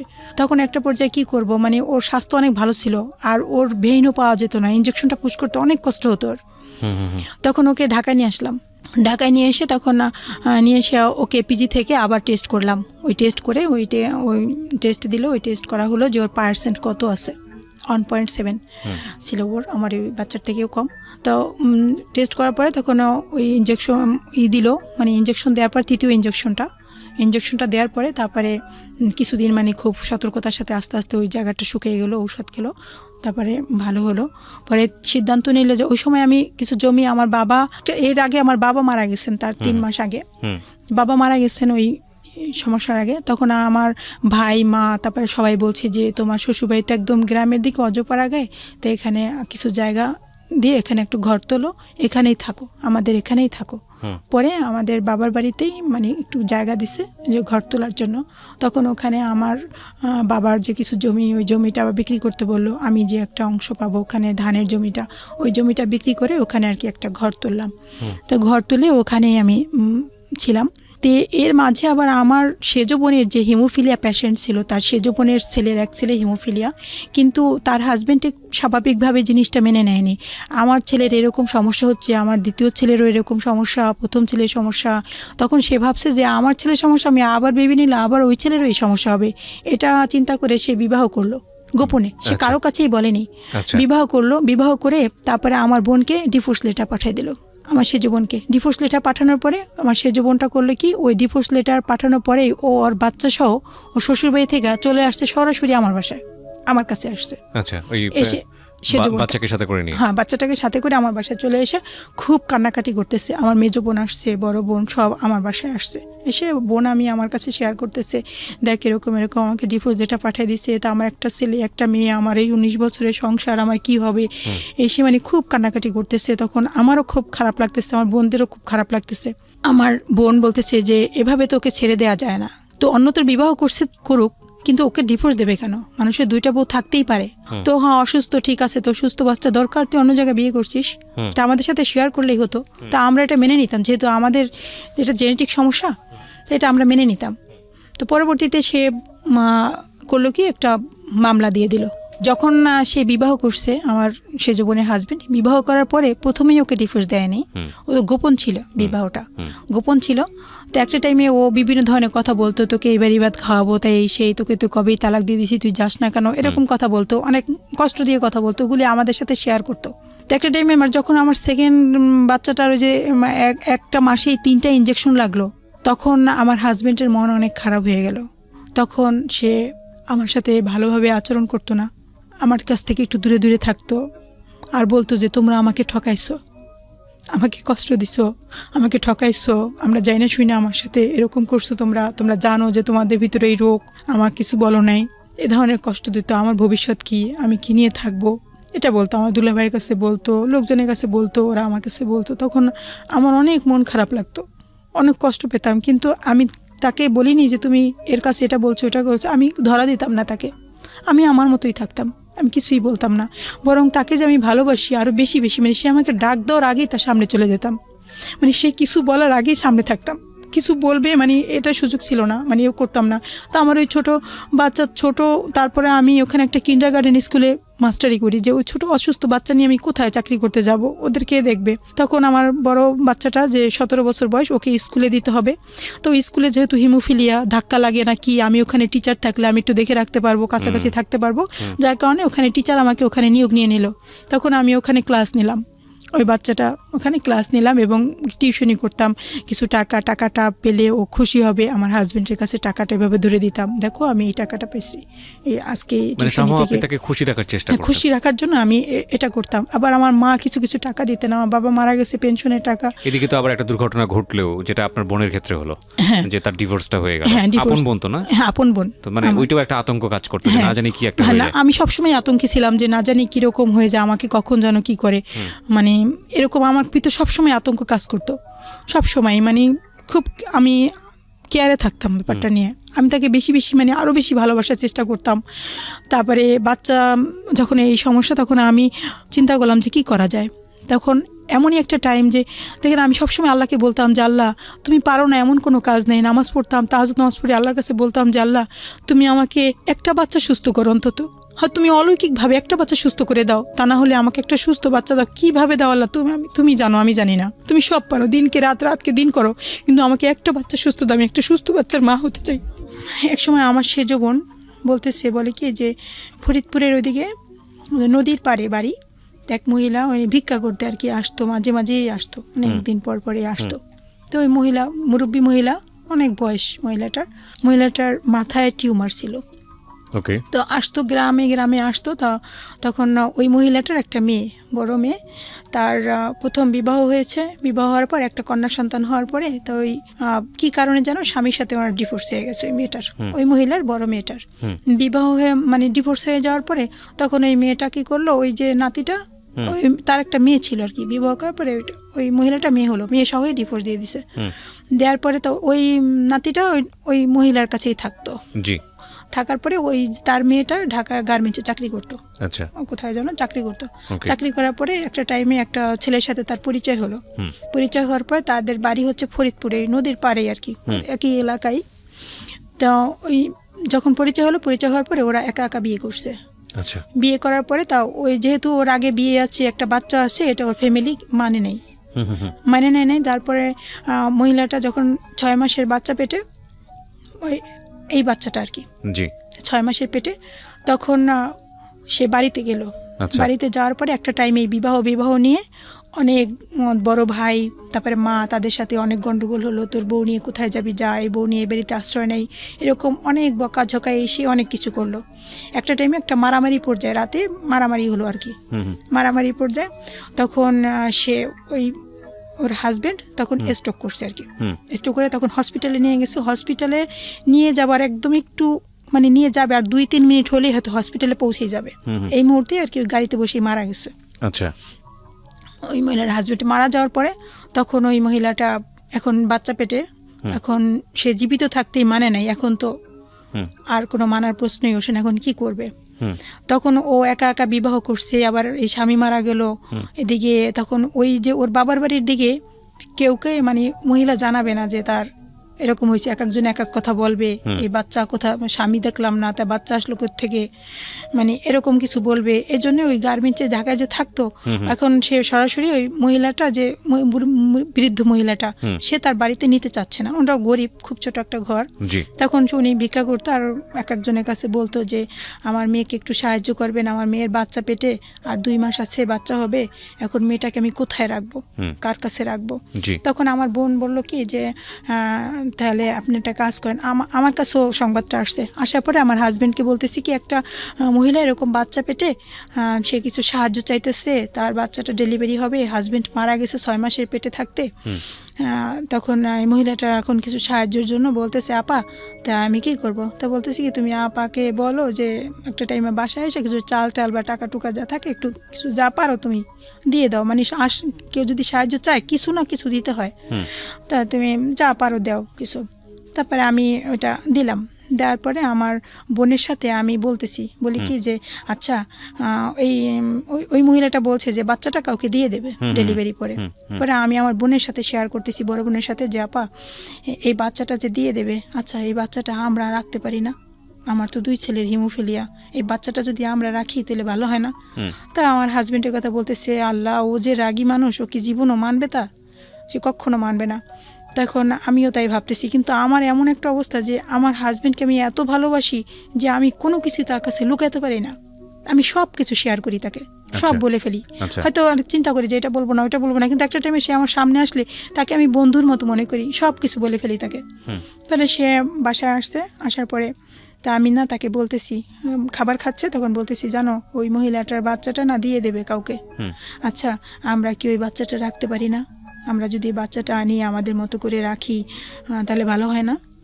তাই বলে কি, এখন আমার দিক তাকাইছে, বলে কি যে তোমার এমনিতেই 2 ছেলের এই সমস্যা, তুমি নিজেই এমনি সিজারে তোমার হয়েছে, তারপরে তুমি কি ওই পারবো এই বাচ্চা পালতে, কখনো আমি কি দেখো আমি পারবো, আল্লাহর কাছে সাহায্য চাইবো, কারণ ও তো একটা এতিম বাচ্চা, আমাদের নবীজিও তো 6 মাসের পেটে রেখে নবীজির বাবা মারা গেছে, তাহলে ও তো এতিম ছিল, তা আমরা সেই করে আমরা ওই বাচ্চাটাকে একটু লালন পালন করি, ও তো একটা এতিম, ওর বাবা জন্মের পরে ওর বাবাকে দেখবে না, তা আমরা এই বাচ্চাটা নিয়ে আসি। বলে কি আচ্ছা ঠিক আছে, যদি তুমি পারো তো আমার কোনো আপত্তি নেই, যদি তুমি পারো তো আমার কোনো আপত্তি নেই। মানে উনি পারমিশন দিয়েছেন। এটা কত সালের গল্প? এটা হচ্ছে 12 সালের, 2012 সালের গল্প। তখন আপনার ঘরে আপনার 2টো বাচ্চা, দুটোই হিমোফিলিয়া বিতে আক্রান্ত। বড় বাচ্চার নাম কি? শরীফুল ইসলাম সিয়াম। আর মেজোটার? সোয়াইবুল ইসলাম সওয়াল। আর তৃতীয় যেটা আপনি দত্তক নিয়ে নিলেন, ওর নাম কি? রাফিন ইসলাম। রাফিন ইসলাম। তার মানে ওনাকে আপনি দত্তক নিলেন একদম লিখিতভাবেই? হ্যাঁ। পরে ওই মহিলাটা আমার বোনের বাসায় নিয়ে আসছে থাকার জন্য, এখন তো স্থান দরকার, আমার বোনের বাসায় নিয়ে আসছে। বোন ওকে খাওয়াই দাওয়াই মানে যত্ন করতেছে যে ডেলিভারি হবে। তো একটা টাইমে ও নিয়ে আসছে মানে লিখিত একটা স্টাম্প, ওটা নিয়ে আসা ওই মানে ওই মহিলাটার মা, উনি দুজনে, ওনার তো স্বামী নেই, মারা গেছে। পরে আসা স্টামে লিখিত যে আমার পেটে ছেলে হোক বা মেয়ে হোক, যে বাচ্চাই হোক, আমি অমুককে এটা দান করে দেব। তো আপনার ঘরেই তারপরে এই বাচ্চাটা আছে। এটার অত বড় লেন্দি স্টোরিতে আমরা নাই বা গেলাম, আমরা যতটুকু জানি যে ও আপনার ঘরে এখন আছে। বাচ্চার নামটা কি? রাফিন ইসলাম। রাফিন ইসলাম। এই 3 জনই আজকে এখানে এসছে। জি। এবং এখানে একটা কথা না বললেই নয়, যারা দর্শক আছেন এই ভিডিওতে, যারা দেখছেন ইউটিউবে, রাফিন এখন পর্যন্ত জানে না যে সে দত্তক, এবং এনাদেরকেই তিনি বাপ মা হিসেবে জানেন। তো ভিডিওর যে পার্টে আমরা তাকে প্রেজেন্ট করব, আমরা ওইভাবেই তাকে প্রেজেন্ট করব। সো প্লিজ এটা একটু আপনারা খেয়াল রাখবেন। শুধু সিচুয়েশন বোঝানোর জন্য আপনাদের সামনে পুরো পরিবারের পুরো বিষয়টা এখানে উপস্থাপন করা হচ্ছে, যাতে করে কোনো বিষয় গোপন না থাকে আপনাদের কাছে। এবং দিন শেষে আপনাদেরই একটা বলা যেতে পারে নিজের জায়গা থেকে একটা চিন্তা ভাবনার বিষয়ে আসা উচিত, সেটাও আমরা বলবো। আমরা সব বিষয়ই ওপেন করছি এবং আশা করছি আপনারা শেষ পর্যন্ত দেখবেন মানে মা কি জিনিস হয় এবং জীবনের ফাইটটা আসলে কি। অনেকেই অনেক ফ্রাস্ট্রেটেড হয়ে যান না জীবন গল্প শোনার পরে? আমাকে অনেকেই বলেন যে ভাই আজকে থেকে নিজের গল্পটা মানে নিজের দুঃখটা ভুলে গেলাম। এরকম অনেক কমেন্টস আছে, দেখবেন ইউটিউবে গেলে পাবেন এরকম কমেন্টস। তো আমি শুধু এটাই বলতে চাই, যারা জীবনে মনে করেন কিছুই করতে পারলাম না, কিছুই হলো না, কিছুই পেলাম না, তারা আজকে এই ভদ্র মহিলার জীবন গল্পটা একটু শেষ পর্যন্ত শোনেন, তারপরে আমার মনে হয় যে নিজের দুঃখগুলো ভুলে যাবেন। ওকে। রাফিনের বিষয়টা তখন হসপিটালে ডেলিভারি হলো, আমার বোন হসপিটালে নিয়ে গেল, নেওয়ার পর তারপরে আমি যে ইসলামে লিখিত করলাম মানে ডেলিভারির আগে 5 দিন আগে, তখন আমি বললাম যে দেখেন এই যে তো আপনার বাচ্চাটাকে দান করে দিচ্ছেন, এই বাচ্চাটা আমি আপনার পিছনে খরচ হয়েছে, কিছু টাকা পয়সা, আবার ডাক্তার দেখানো হয়েছে, এগুলি থাক, কোনো সমস্যা নাই, এগুলো আপনার বাচ্চা যেহেতু আপনি নিয়ে যান, আপনি নিয়ে আপনিই রাখেন, আমার যে খরচটা হয়েছে এই জন্য আপনি কোনো কিছু দিলেন যে খরচ করছে এখন আমি দেবো না, এরকম কিছু।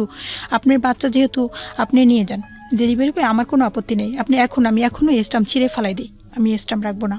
তখন সেই মহিলা বলতেছে কি না আপা দেখেন আমার তো শ্বশুরবাড়ির দিক দিয়ে আমাকে জীবনেও মানবে না, আর ওর বাবার কবরটা একদম নদীর পাড়ে, এতদিনে হয়তো ভেঙেও গেছে, আর বাবার কবরটাও হয়তো নদীতে ভেসে গেছে, আর আমি আমার বাবার বাড়িতে যে এই বাচ্চা নিয়ে যাব সেখানেও আমি মুখ দেখাতে পারবো না, বলবে যে এই বাচ্চার বাবা কোথায়, মারা গেছে, এটা কেউ বিশ্বাস করবে না।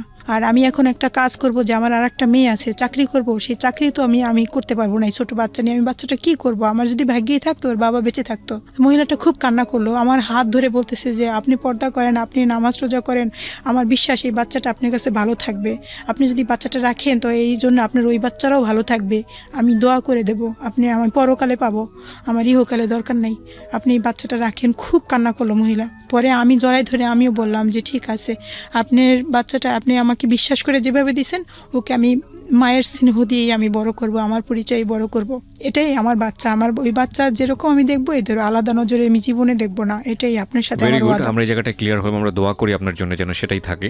আপনারা গল্পের ক্লাইম্যাক্সের জায়গাগুলো খেয়াল করবেন প্লিজ। দুটো বাচ্চাই হিমোফিলিয়া বিতে আক্রান্ত এবং as per medical science haemophilia A আর বির মধ্যে পার্থক্য কি? এ হচ্ছে ফ্যাক্টর 8 আর বি হচ্ছে ফ্যাক্টর 9। একই ধরনের ব্যাপার না? একই ধরনের ব্যাপার, একই ধরনের ব্যাপার, কিন্তু এটা হচ্ছে ফ্যাক্টর 8 আর ফ্যাক্টর 9, যেমন এটা বিভিন্ন ফ্যাক্টর নিয়ে ব্লাডটা তৈরি, যেটা হচ্ছে ফ্যাক্টর 8 এর ঘাটতিতেও হিমোফিলিয়া এ হয়, আর ফ্যাক্টর 9 হচ্ছে হিমোফিলিয়া বি হয়, বাট টাইপটা একই রকম। ওকে, সো হিমোফিলিয়া এতে আক্রান্ত, বেসিক্যালি আমি হিমোফিলিয়া বলি, এবং হিমোফিলিয়া মানে হচ্ছে নন কিউরেবল ডিজিজ। এটা আসলে আমার তেমন কোনো ধারণাও ছিল না। আহনাফের স্টোরিটা প্রচার করার পরে অনেকেই আমার সঙ্গে যোগাযোগ করেন, তারপরে আমি এটা নিয়ে একটু পড়াশোনা করে যতটুকু পেয়েছি আইডিয়া আমি ততটুকুই শেয়ার করছি আপনার সঙ্গে। It's non curable. বিদেশে এটার উপরে কমিউনিটি আছে, সোসাইটি আছে, যারা হিমোফিলিয়া বিতে আক্রান্ত, তারা একসাথে মুভ করে, অনেক বিষয় নিয়ে তারা একই সাথে একটা কমিউনিটিতে গ্রো করে।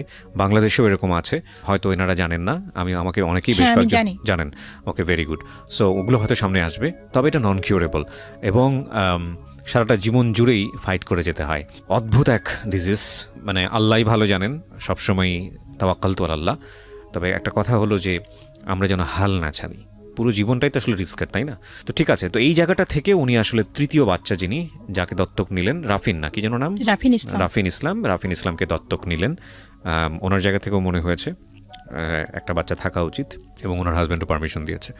আগাই সামনের দিকে। তারপর আমার বাচ্চাটা যখন ছোট, তখন বাচ্চাটাকে যখন আমি নিয়ে আসলাম ডেলিভারি পরে আমার কাছে নিয়ে আসার পরে তখন আমি দোকান থেকে ওর আব্বু গিয়ে সাথে সাথে দুধ নিয়ে আসলো, ফিডার কিনে নিয়ে আসছে, আজান দিল, কানে যা করণীয় সেটা করলো, জামা টামা নিয়ে আসলো কিনে, খুব খুশি, সে খুব খুশি বাচ্চাটা। আমি এই গল্পটাতে যেখানে আছে সেখান থেকে আপনাকে আবার পিছনে নিয়ে যেতে চাই। আপনি যেখান থেকে এই গল্পটা শুরু করেছিলেন সেটা হচ্ছে আপনার মেজো বোন যিনি ডিভোর্স প্রাপ্ত হলেন এবং তার বাচ্চাটাও হিমোফিলিয়া বিতে আক্রান্ত, তাকে নিয়ে আপনার বাসায় উঠেছে, তখন আপনার এই 3টা ছেলে, রাইট? সো আমার মনে হয় যে আমরা একটু করে সামনের দিকে আগে ওই জায়গাটায় যাই। তারপরে আপনি ফাইটটা করেছেন, ইন দ্য মিন টাইম আপনার মেজো বোন একটা মামলাও করেছে, যৌতুকের মামলা। জি, তারপর একটা টাইমে আমার ওই ছোট বাচ্চাটা একদমই ছোট, ওর আব্বু ঢাকা আসছে, আমার বড় ছেলেটা মেজো ছেলেটা 2 ছেলেই দাঁতের গোড়া দিয়ে রক্ত পড়া শুরু হয়েছে একদিন বৃষ্টি রাতে। তখন কি আপনার মেজো বোন আপনার বাসায়? না, তখনও আসেনি? তখন আসছিল, কিন্তু অন্য বাসায় এখন। আচ্ছা, আমার সে মেজ বোনের বাসায় গেছে, মানে আমার কাছে কিছুদিন থাকার পরে আবার মেজ বোনের বাসায় গেছে, সেখান থেকে আবার বাবার বাড়িতে কয়েকদিন, মানে এক এক জায়গায় তখন, মানে পার্মানেন্ট কোনো থাকার জায়গা নেই, থাকার জায়গা করছে বিভিন্ন জায়গাতে। আচ্ছা, তখন সে এমন একটা পর্যায়ে যে আমার 2টা বাচ্চাই রাতে রক্তক্ষরণ শুরু হলো, দাঁতের গোড়া দিয়ে দুজনেরই এত রক্ত পড়তেছে যে ঘরে আমার ইনজেকশন নেই, বাহিরে বৃষ্টি হচ্ছে। ও মাই গড। আমি ছোট বাচ্চাটা তখন অনেক 1.5 মাস 1 মাস 17 দিনও অনেক অসুস্থ, আমার 2 বাচ্চা, আমি কি করব, একা একদম বাসার ভিতরে, আমি একা, 2 বাচ্চার রক্তক্ষরণ হচ্ছে, এমন রক্তক্ষরণ হচ্ছে। তখন আমি 2 বাচ্চা 2 পাশে নিলাম, নিয়ে মাঝখানে কোরআন শরীফ নিয়ে কোরআন শরীফ পড়তে থাকলাম। আর ডান হাত দিয়ে একসময় আমি বড় ছেলেটার হাতে দেখি যে ও বেঁচে আছে কিনা, আর একবার আমি মেজো ছেলেটার হাত দিয়ে দেখি ও বেঁচে আছে কিনা। তখন আমি এটাও চিন্তা করতেছি যে ওরা মারা গেলে আমি তো বাবার বাড়িতে থাকি, ওকে কোথায় নিয়ে যাব, কি করব, আমার শ্বশুর বাড়িতে নিয়ে যাব না বাবার বাড়িতে, কোথায় মাটি দেব, এটা একটা মায়ের জন্য যে কত কষ্টকর চিন্তা। অনেক রক্তক্ষরণ, শরীর কেমন ঠান্ডা হয়ে আসতেছে, অনেক রক্তক্ষরণ হচ্ছে। আমি ফোন দিয়ে কান্নাকাটি করতেছি আমি বড় ভাসুরের কাছে যে আমার ছেলে এরকম অসুস্থ, 2 জনেরই রক্তক্ষরণ হচ্ছে। তখন সে আমার দেবরের কাছে, আমার ভাসুরে বলল, আমার দেবরে ওই মুহূর্তে ফোন দিছে আমার কাছে, আমি তখন কোরআন তেলাওয়াত করতেছি, 2 জনের রক্ত পড়তেছে। তখন আমার ছোট দেবরটা ফোন দিছে, ভাবি কি হয়েছে?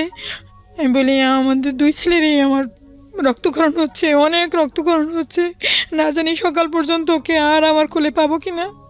তো এখন কি করতে হবে আমাকে জিজ্ঞেস করতেছে।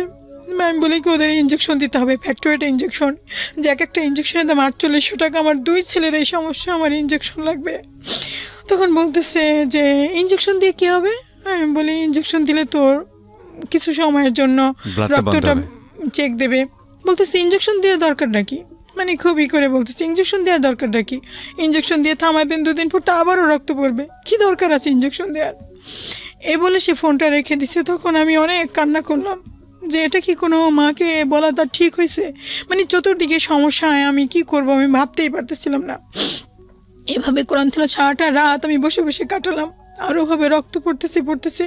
একটা টাইমে দেখি আমার মেজো ছেলেটা রক্তটা থেমে গেছে, রক্তটা পড়তেছে না, ওইখানে বড় একটা মাচার মতো হয়ে আছে, একেবারে ভিতরে, মানে একটা বড় একটা মাচার মতো হয়ে আছে, দলার মতো হয়ে আছে, রক্তটা পড়তেছে না, আর বড়টা দিয়ে রক্তও পড়তেছে, একটু একটু পড়তেছে। তবে একটা টাইমে সকালের দিকে একটু একটু করে এই পরে আবার থামে, একটু পরে আবার থামে, এরকম করতে করতে পরবর্তীতে ইঞ্জেকশন আনা হলো। মেজো বাচ্চাটার রক্তটা ওভাবেই অনেক দিন রয়ে গেলো, একজনকে ইঞ্জেকশন ম্যানেজ করে দিলাম, আর একটাকে দিতে পারলাম না, পরে অনেক দিন এই অবস্থা গেল। কারণ আমার যে বোনের হাজব্যান্ড যে ডিভোর্স দিয়ে দিছে, তখন ওই বোনের হাজব্যান্ড কি করলো, প্রথম কার কাছে গিয়ে আসলো, আমাদের বাসায় আসলো, এবং আমরা সেখানে সাক্ষী আছি। সে কি করলো, আমার বড় বোন, মেজো বোন, সেজো বোন, আমি 3 জনের নামে ডাকাতি মামলা দিল, আমার বোনেদের নামে, আমার নামে ডাকাতি মামলা দিল, যে আমার বাসায় সব মাল সামানা লুটফাট করে সব কিছু নিয়ে গেছে, মামলা দিল, এবং আমার হাজবেন্ডের নামেও মামলা দিল। মানে আপনারা যারা সাক্ষী ছিলেন মামলায় তাদেরকে এই যে মানে আমরা যাতে কিছু না করতে পারি এবং আমরা যেন দৌড়ে পড়ে থাকি, এভাবে মামলা দিল। মামলা দেওয়ার পরে তখন ওই এলাকার চেয়ারম্যান, আমাদের চেয়ারম্যান গিয়ে ওই এলাকার চেয়ারম্যানদের বললোই করলো, একটা টাইমে আমাদের মামলাটা আমার নামে বা মামলাটা ছিল, ওই মামলাটা তুলে নিল, আমার হাজব্যান্ডের নামে মামলাটা তুলে ফেলার পরে আবার আমার কি করলো, আমার সেজো বোনটা গিয়ে আমরা মানে এটা এখন আমার কাছে নেই, আমার ছেলেরা ছোট একদম, 2 ছেলে অসুস্থ, তখন আমার ওই সেজো বোনটাকে আমার কাছ থেকে নিয়ে আমার মেজো বোনের বাসায় নিয়ে গেল, ওই যে ডিভোর্স দিল যে বোনটাকে, সেই বাসায় নিয়ে গেছে। তখন ওরা ওখানে যুক্ত করে ও বলতেছে না, যৌতুক মামলা না, আমার নারী নির্যাতন মামলা দেব। তখন শিশু ও নারী নির্যাতন মামলা দিয়ে দিল। আপনাদের না, ওই আমার বোনের হাজবেন্ডের নামে। আচ্ছা। শিশু ও নারী নির্যাতন মামলা দিয়ে ওকে অ্যারেস্ট করালো। আচ্ছা। অ্যারেস্ট করার পরে তারপর লোকজন সবাই ধরলো যে তোমাদের নামে কোনো মামলা দিবে না, ঠিক মতো খরচ টরচ দিবে, করবে, তুমি মামলা তারে ছাড়াই আনো, তুমি করো। তো 17 দিন 18 দিন ছিল আর কি জেলখানায়। তখন আমার বোনে গিয়ে আবার সেই নিজে আবার মুক্ত করে নিয়ে আসছে, কিন্তু মামলাটা আর তোলে নাই, তাকে মুক্ত করে নিয়ে আসছে, ছাড়াই নিয়ে আসছে। তখন মামলাটা আর তোলে নেয়, সে করছে কি ওখান থেকে বের হয়েই সে ঢাকায় এসে অন্য একজনকে বাদী বানায়া তখন আমার হাজব্যান্ডের নামে ছিনতাই মামলা দিয়ে দিল। ছিনতাই মামলা দিয়ে আমার হাজব্যান্ডের নামে দিল, আর 2 জন বেনামি 2 জন দিয়ে তাকে 1 নম্বর আসামি বানায় তার নামে ছিনতাই মামলা দিয়ে দিল। মামলা দিয়ে রমজান মাস প্রথম রোজা, তখন রাত্র 2:30 বাজে, ওই সময় আমার দরজা নক করতেছে, কে বলতেছে আমরা থানা থেকে আসছি, আপনার নামে মামলা আছে, আপনি দরজাটা খোলেন। তখন মানে চতুর্দিকে পুলিশ, আমার বাসার চারপাশে পুলিশ চলে আসছে। তখন আমার পিছনের আমি দরজাটা খুলছি, পিছনে দেখি দরজা বাইরে দিয়ে লাগানো, জানালা খুলছি দেখি বাইরে পুলিশ দাঁড়ানো চতুর্পাশে, মানে দরজাগুলি লাগাই দিচ্ছে, বলছে যে কোনো চালাকি করার চেষ্টা করবেন না, দরজা খুলেন। আমি সাথে সাথে বোরকা পরলাম, বোরকা পরে তখন আমি আমার হাজব্যান্ডকে বলছি যে তুমি সেহরি খাও, প্রথম রোজা সেহরি খাবে, তুমি সেহরি খাও। তখন সে অবাক হয়ে গেছে, মানে সে হাত পা তার কাঁপতেছে যে আমাকে, আমার নামে মামলা, কে দিয়েছে মামলা, কি করলো, মানে এইভাবে মানে সে হতবাক হয়ে গেছে, কে দিতে পারে মামলা, কেন দিল, মানে এইসব চিন্তা করে। তখন সে মামলা দিয়ে, তখন সে যখন আমার হাজব্যান্ডকে ধরতে ভিতরে দরজাটা খুলতে বাধ্য হলাম, দরজাটা যখন খুললাম তখন তাকে অ্যারেস্ট করা হলো। করার পরে আমি অনেক তার পুলিশের পা ধরে কান্নাকাটি করলাম যে দেখেন আমার হাজব্যান্ড এরকম না, আমার হাজব্যান্ড অনেক ভালো মানুষ, আমার দেখেন ঘরে 2টা ছেলে অসুস্থ, একটা ছেলে ছোট, আমার হাজব্যান্ডকে ধরে নিয়ে গেলে তখন আমরা কিভাবে বাঁচবো, কেমন করব, কি করব, প্লিজ নেবেন না। বলে কি যে আপনি এটা থানায় বলবেন, এটা আমাদের ডিউটি, আমাদের চাকরি থাকবে না আমরা যদি এটা না নিয়ে যাই, যা বলার আপনারা আইনের কাছে বলেন, থানায় এসে বলেন। পরে ওখান থেকে নিয়ে গেলো, আমি নাকের নাকফুলটাও খুলে ফেলছি, দেখেন আমার তো সেরকম টাকা পয়সা নেই, আমার নাকফুলটা নিয়ে যান, তাও আমার স্বামীকে নিয়েন না। অনেক কান্নাকাটি করার পরে সে আধা ঘন্টার উপরে চলে গেল। তারপর তারা নিয়ে গেল, নিয়ে যখন বাসার থেকে বের হয় তখন দেখে যে ওই আমার বোনের হাজব্যান্ড হুন্ডা নিয়ে বাহিরে দাঁড়ানো, মানে সে নিজেই পুলিশ নিয়ে এসে আমার হাজব্যান্ড অ্যারেস্ট করালো। সে নিজের চোখে দেখছে যে আমার বোনের হাজব্যান্ড বাহিরে দাঁড়ানো আছে আরও লোক নিয়ে। তাকে নিয়ে গেল, নেওয়া যাওয়ার পর তারপরে তার 7 দিন ছিল জেলে। হ্যাঁ 7 দিন জেলে ছিল। তখন আমি তো দিন রাত শুধু কান্নাকাটি করতেছি যে এবারে আমাকেও ডিভোর্স দিয়ে দেবে সে আইসা। এক হিমোফিলিয়া অসুখকে কেন্দ্র করে ফ্যামিলির মধ্যে কি চলছে আপনারা একটু চিন্তা করে দেখেন। ওনার মেজো বোনের যদি এই হিমোফিলিয়া বিটা না থাকতো ওনার বাচ্চার, তাহলে হয়তো ডিভোর্সটা হতো না। এবং এনার যে 2 বাচ্চাটা, সেই হিমোফিলিয়া যদি না থাকতো তাহলে হয়তো ওনার বাবাকে, মানে ওনার হাজব্যান্ড, মানে যিনি এখানে এসছেন শারমিন, তার হাজব্যান্ডকে হয়তো এরকম বিপদে না পড়তে হতো না। মানে এই একটা অসুখকে কেন্দ্র করে এই পুরো ফ্যামিলিতে কি ভয়ঙ্কর রকমের ঘটনাগুলো ঘটে যাচ্ছে। ওকে, তারপর যখন তাকে 7 দিন পরে তখন তার যখন হয়ে আসলো, সে ওখানে তখন আমাদের ভুরঘাট, মানে আমাদের ওই এলাকায় একটা ক্লিনিক ছিল, ওখানে চাকরি নিল। ঢাকার থেকে গিয়ে ওই হোটেলে তখন বন্ধ হয়ে গেল, ওখানে গিয়ে একটা চাকরি নিয়েছে। তো চাকরি নেওয়ার পরে তখন ওখানে প্রতিদিনে তার হাজিরা খাতায় তার স্বাক্ষর আছে, তা হাজিরা খাতার সেই বইয়ের পৃষ্ঠাগুলি ফটোকপি করে তারপরে সব করে ঢাকার মামলা, সে ওই সময় ঢাকায় সে কি করে এয়ারপোর্ট ছিল ওই টাইমে, তো সে এখানে চাকরিগুলো এভাবে বিভিন্ন দেখে তাকে জামিন করানো হলো। 7 দিন পরে নিয়ে গেলাম, আমি তো ভয়ে অস্থির যে আজকে আমাকে মেরেই ফেলবে, না জানি কি হয়। তো ওই দিন আমাকে কিছুই সে বলে নাই, ধীরে ধীরে বলা শুরু করলো, মানে আর নিতে পারতেছিল না বেসিক্যালি উনি, যে এত চাপ কেন আসবে মানসিকভাবে, মানে তোমার একটা হচ্ছে সন্তানের জন্য হচ্ছে, আর একটা তোমার বোনের জন্য হচ্ছে। এটা হচ্ছে আমার শ্বশুরবাড়ির দিক থেকে একদম মানে যতটুকু আমার প্রতি ছিল, আর এখন এই মামলার পরে তাদের মান সম্মানে হানি হয়েছে। এখন আমার শ্বশুর বাড়ির দিক থেকে মানে ভাসুর দেব তারা মানে সবাই আমার প্রতি একটা হয়ে গেল অনীহা, মানে আমার প্রতি যে তার কারণে আমাদের বাড়ির ইজ্জত নষ্ট হলো, তারপরে এই ছেলে অসুস্থ, জীবনও এই রোগ ভালো হবে না, তারপরে আবার জেল খাটলো, মানে এইসব কিলে তোকে কেন মামলা দিবে, তোকে কেন জেল খাটাবে, তুই কি করেছিস, তুই ওই ফ্যামিলিতে তুই কেন এখনো আছিস, এরকম করে তার সবাই বলা শুরু করলো। একটা টাইমে সে আমার প্রতি মানে একটা টর্চারিং অত্যাচার শুরু হয়ে গেল। তখন ওই টাইমে আমার বড় ছেলেটা ক্লাস 4-এ, ও স্কুলে গেছে, স্কুলে থেকে ছুটির পরে যখন বের হচ্ছে তখন ও পড়ে গেছে, পড়ে গিয়ে ওর হাঁটুতে ব্যথা পেলো, প্রচণ্ড রকমের ব্যথা পেলো, হাঁটুটা ফুলে এত মোটা হয়ে গেছে যে খাটের উপরে কেউ উঠলেও ও কান্না করতো, এত মোটা হয়ে গেছে যে চিকিৎসার ওই নাই। আর ওই বাচ্চাকে দুধ কিনে খাওয়াতে হয়, সেই খরচ, আমাদের খরচ, এত টাকা কোথা থেকে আসবে, তখন ওর চিকিৎসা আর করাতে পারলাম না। তখন ও ক্লাস 4-এ একটা বছর পুরা পরীক্ষার সময় ও ভ্যানের উপর শোয়াই নিয়ে পরীক্ষা দেওয়া, একটা বেঞ্চের উপর এক বেঞ্চের উপর পা টান করে রাখতো, আর এইভাবে করে কোনো মতে একটু লিখে পরীক্ষা দিয়ে আসতো। ক্লাস 4 পরীক্ষা দিল, 5-এ সমাপনী পরীক্ষা, অনেক কষ্ট করে ওকে পরীক্ষা দেওয়ালাম। সমাপনী পরীক্ষা দেওয়ার পরে ঢাকা হিমোফিলিয়া সোসাইটিতে ওখানে আমি ফোন দিলাম, নম্বর সঙ্গে ফোন দেওয়ার পরে ওখানে হিমোফিলিয়া সোসাইটির আগেই আমি এটা একটু বাদ হয়ে গেছে, হিমোফিলিয়া সোসাইটির সংবাদ দিয়ে ওখানে হিমোফিলিয়া সোসাইটি ওদের সদস্য করলাম আমি। ওখান থেকে আমি জানলাম কিভাবে এই রোগের কী করতে হয়, বরফ দিতে হয়, তারপরে ইনজেকশন দিতে হয়, এটা আমি মানে মোটামুটিভাবে একটু নিতাম, কিন্তু এখন যেটা জানি এতটা জানতাম না তখন, আচ্ছা। এতটা এরাও ততটা প্রচারে আসে নাই, আবার এখন বর্তমানে তারা যতটা ই করতে পারছে। পরবর্তীতে আমি ফোন দিয়ে তখন বলে যে আপনি ঢাকায় আসেন, ওকে ফিজিওথেরাপি দিতে হবে। ঢাকায় এসে ফিজিওথেরাপি দেন। তখন আমি বলছি যে ঢাকায় আসবো, আমার কাছে তো টাকা নেই, আমি এই বাচ্চাদের নিয়ে কী করে আমি ঢাকায় আসবো। তা বলতেছে যে আপনি ঢাকায় আসেন, দেখি আমরা কি করতে পারি। পরে ঢাকায় এসে ফিরোজাবাড়ি প্রতিবন্ধী হসপিটাল, ওখানে ফিজিওথেরাপি দিলাম, ডলি ম্যাডাম উনি আর কি ফিজিওথেরাপি, ওখানে দীর্ঘ প্রথমবারে 23 দিন ছিলাম ভর্তি। আচ্ছা। তারপরে একটা টাইমে আবার বাড়িতে গেলাম, গিয়ে আবার আসলাম, আবার মানে আরও দিতে হবে। তাও তখন ওই বাচ্চাটার ছোট, আমার ছোট বাচ্চাটা একদম ছোট, তখন ওকে রেখে আসছি। তখন ওর বাবা, তারপরে আমার মা, এর ভিতরে মানে ওকে দেখাশোনা করলো, আর আমি ওই বড় বাচ্চাটা নিয়ে হসপিটালে ভর্তি। তারপর এখন হসপিটালের অন্যান্য যখন হিমোফিলিয়া রোগী আরও আছে, আবার অন্যান্য রোগীরাও আছে, প্রতিবন্ধী বাচ্চাদের মায়েরা আছে, তখন বলতেছে দেখেন আপনার তো 2 বাচ্চার এই সমস্যা, আপনি গ্রামে গেলে এই ছেলেটা আবার পঙ্গু হয়ে যাবে, এখন তো হুইল চেয়ার নিয়ে, তারপরেও একটু হুইল চেয়ার নিয়ে করতো। তো বলছে যে হসপিটালে হুইল চেয়ার নিয়ে টয়লেটে যেত, আমি ওখান থেকে ধরে নিয়ে আবার গোসল করাতাম, আবার ব্লাড নেওয়া লাগতো, ওভারব্রিজ কোলে করে ওভারব্রিজ পার করে নিয়ে এই হসপিটালে নিতাম, ওইখানে থেরাপি দিতাম, ওইখানে ব্লাড দিতাম, এভাবে দৌড়াদৌড়ি করলাম। সবাই বলে দিছে যে কোন জায়গায় কীভাবে করতে হবে, যেতে হবে সেভাবে। পরবর্তীতে আমার হাজব্যান্ড তো গ্রামে, আমি একা ঢাকা এটা করতেছি হসপিটালে থেকে, কারণ আমার ছোট 2 বাচ্চা বাড়িতে, তখন ওর আব্বু বাড়িতে।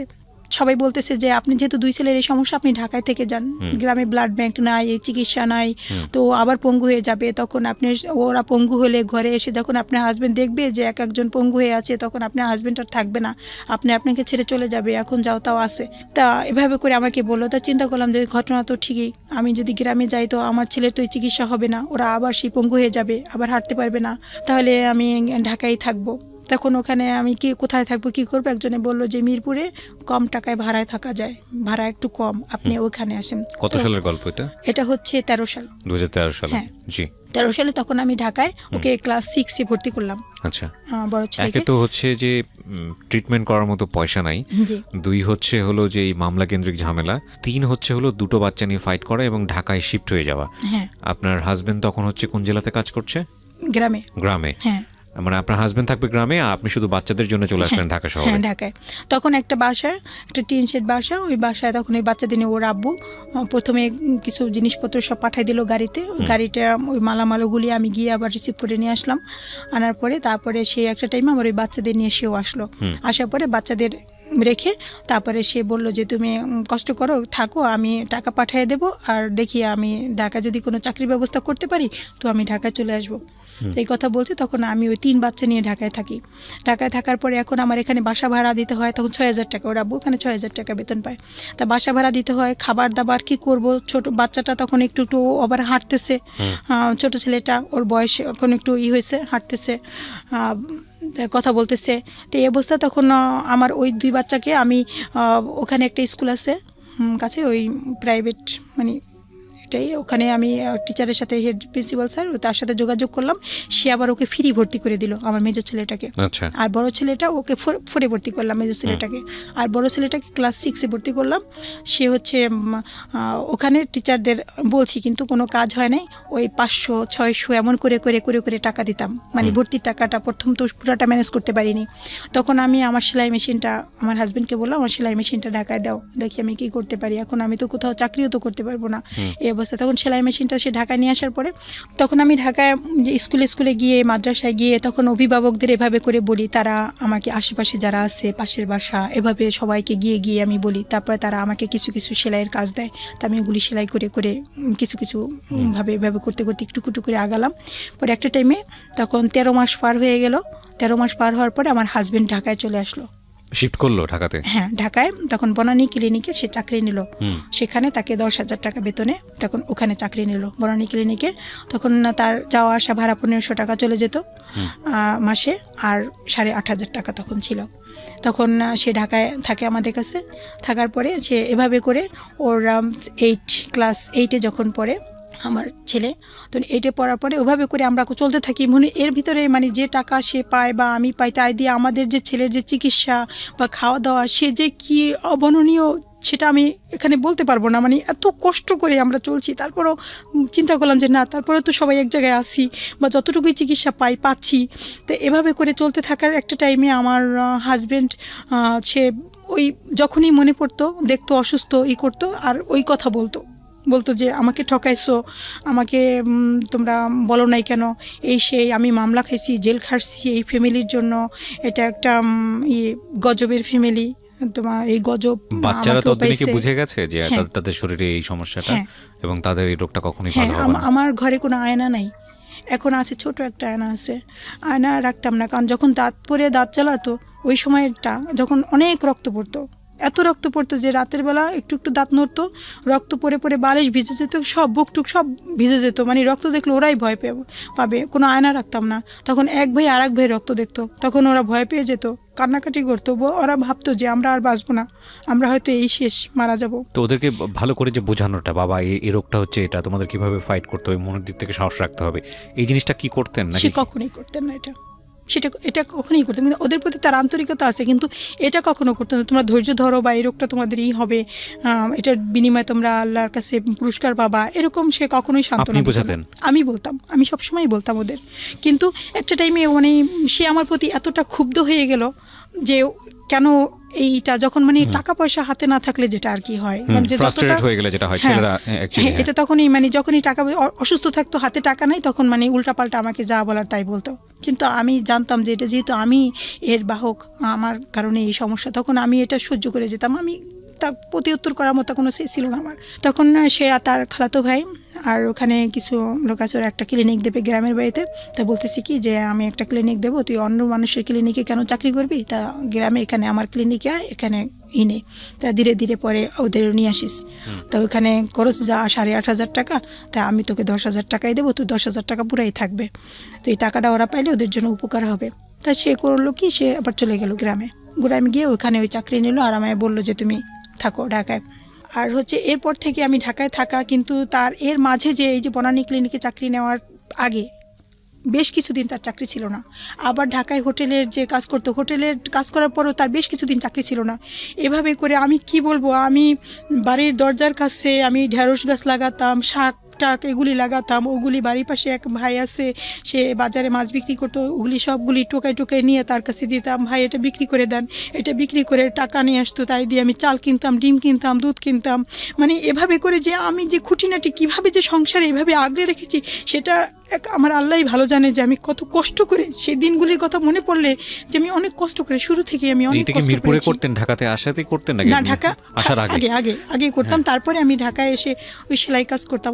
আমার হাজব্যান্ড যখন চলে যায় গ্রামে, তখন এই বিভিন্ন সময় যখন হসপিটালে ব্লাড ব্যাংকে যেতে হতো, এই ইনজেকশন লাগবে, ইনজেকশনের জন্য যেতে হতো। এভাবে করে মানে সেলাই করে কোনো বাসা থেকে আমার বাসায় 4তলা 5তলা সিঁড়ি বেয়ে গিয়ে তাদের থেকে অর্ডার নিয়ে আসে, আর সেলাই করে আবার গিয়ে পৌঁছে দিতে হবে। এটা আমি প্রতিদিনই করি বলতে গেলে, প্রতিদিনই, কারণ বেশিরভাগই তারা আসে না, অনেকেই আসে না বাসায়। মানে বাসায় গিয়ে আপনি অর্ডার নিয়ে আসেন, কাজ করে বাসায় আবার পৌঁছে দিয়ে আসি আমি, এরা আসে না। তাই এইভাবে করে মানে চলতে থাকে। কিন্তু একটা টাইমে দেখেন, একটা মায়ের জন্য ওই কথাটা কতটা নির্মম। বাচ্চারা যখন বলে যে এখনই যে আমার হাজব্যান্ডের আজকে এই 9 মাসের যাবত চাকরি নেই, সে কাজ করতেছে না, কারণ ক্লিনিকটা ছিল নতুন, ওখানে শুরু করাতে, ওখানে একদম গ্রামের ভিতর ক্লিনিকটা দিচ্ছে, ক্লিনিকে তেমন রুগী টুগি হয় না, তখন ওইটা বন্ধ। এখান থেকে আপনি গ্রামে চলে গেলেন কেন? না, বলতেছি আমার হাজব্যান্ড যে গ্রামে, সে চাকরিটা কেন নাই তার বর্তমানে, যে ওই নতুন ক্লিনিক, সেখানে তার ওটা কাজ হচ্ছে না, এই জন্য ওইটা বন্ধ রেখে তারা আবার একটু পরপারের দিকে আবার একটা ক্লিনিক করতেছে, যার কারণে যে মাঝের যে গ্যাপটা, ওই গ্যাপটা সে পুরোটাই বেকার, সে কিছুই করতেছে না। এই যে এই টাইমে এখন আমার তার কাছ থেকে আমার কোনো টাকা আসতেছে না, আর এই টাইমে আমি কি করে, আমি 8,000 টাকা বাসা ভাড়া, তারপরে আমার 3টা বাচ্চা, প্লাস আমি খাবার দাবার খরচ, পড়াশোনা, তারপরে চিকিৎসা, আমি কি করে করি? মানে আমার এমন অবস্থা, এই আপার কাছ থেকে 5,000, এই আপাতে 2,000, এমন করে তার আবার সেলাই করে শোধ করা, এর সেলাই করে শোধ করা। মানে এই যে একটা কঠিন পরিশ্রম। পরে আমার এই রমজানের আগে কয়েকজন মিলে তারা বললো কি আপনি পা মেশিন দিয়ে কাজ করেন, শুধুই পিঠ ব্যথা কোমর ব্যথা, এই ঔষধ খান, বাসায় এসে দেখি আসলে খুব খারাপই লাগে, আমরা কিছু কিছু টাকা দিয়ে আপনি একটা প্লেন মেশিন কিনেন, ওই যে কারেন্টের মেশিন যেটা। তা ওরা আবার সবাই মিলে আমাকে একটা কারেন্টের মেশিন কিনে দিল। তো ওইটা তাও ধার করা টাকা, এখনও 13,650 টাকা পাওনা আছে, মানে এই টাকার শোধ করিনি আমি, বাকি টাকাটা একটু একটু করে সেলাই করে করে আমি শোধ করেছি, এখন ওই টাকাটা আবার পাবে ওরা। তারপরে আমার এইভাবে করে করে চলতে থাকে। আমি সবসময় এই টেনশনে থাকি আমার বাসা ভাড়া আমি কীভাবে দেবো, আমি বাসা ভাড়াটা আমি কীভাবে দেবো, মাস আসলে যেমন আজকে মাস 3 তারিখ, আমি কি করে বাসা ভাড়াটা ম্যানেজ করব। তো এভাবে করে বাচ্চারা আসে সন্ধ্যার পরে বলে আম্মু খাবার কিছু আছে, ভাই আমি কি বলবো, আমি তখন বলি বাবা আমার ঘরে তখন কিছু খাবার নাই, আমার বাচ্চারা মানে হিমোফিলিয়া জানি না ওদের আল্লাহ কতদিন বাঁচিয়ে রেখে, আমি মা হয়ে যখন বলি যে আমার ঘরে কোনো খাবার নাই, আমার এত কষ্ট লাগে, অনেক খারাপ লাগে যে আমি বাচ্চাদের ঠিক মতো খাবার দিতে পারি না। আমার এখানে কাগজপত্র আছে, এর ভিতরে আছে, আপনি দেখবেন আমি ওখানে কাউন্সিলের বাসায় দিনের পর দিন গিয়ে গেটের কাছে দাঁড়ায় থাকি, ভাইয়া আমার বাচ্চার বেতনের মওকুফ করার জন্য একটু সুপারিশ করেন, প্রিন্সিপাল স্যার ভর্তি করতে পারতেছে না, ভর্তি নিচ্ছে না, আমার ছেলের বেতন মওকুফের জন্য একটু সুপারিশ করেন। আমি কাউন্সিলরের বাসায়, এর বাসায়, ওর বাসায়, কত মানুষ, তাদের কাছে গিয়ে গিয়ে বলে আমার বাচ্চাকে একটু পড়ো, যদি একটু ফ্রি পড়তো, একটু ফ্রি পড়ার সুযোগ পেত, আমার অনেক উপকার হতো। এভাবে আমার এখানে সেই সমস্ত ডকুমেন্ট অনেক আছে কি অনলি ফর টুডে মানে একদিনের অনুমতি দিত স্যার, একদিনের অনুমতি দিত। বাচ্চারা কি করতো, পরীক্ষা শুরু হওয়ার 2 ঘন্টা আগে চলে যেত, গিয়ে বলতো আম্মু স্যারকে যদি না পাই তাহলে পরীক্ষা দিতে পারবো না, স্যারে পায় না, বাসায় চলে যায়, স্যার আমাকে আর একদিনের অনুমতি দেন, আম্মু আবার টাকা ম্যানেজ করে আবার টাকা দিয়ে দেবে স্কুলে। আমার কাছে এই এতখানি গাদি করা যে অনলি ফর টুডে এরকম অনুমতির অভাব নেই। এই অনলি ফর টুডেটা কি আমি বুঝি মানে আজকের জন্যই শুধু, আচ্ছা মানে আজকের জন্যই অনুমতি দিলাম, কালকে আবার অনুমতি ছাড়া পরীক্ষা দেওয়া যাবে না, বা টাকা না দিলে পরীক্ষা দিতে দেবো না। ও মানে ক্লাস পরীক্ষা যে প্রথম সাময়িক পরীক্ষা, টিউটোরিয়াল পরীক্ষা, এই পরীক্ষাটাও মানে স্কুলে তো বকেয়া ফি থাকতো, দিতে পারে না, হ্যাঁ ফি দিতে পারতাম না, এটার জন্য মানে আমার অনেক খারাপ লাগতো। ওকে এসএসসি দিয়েছে? হ্যাঁ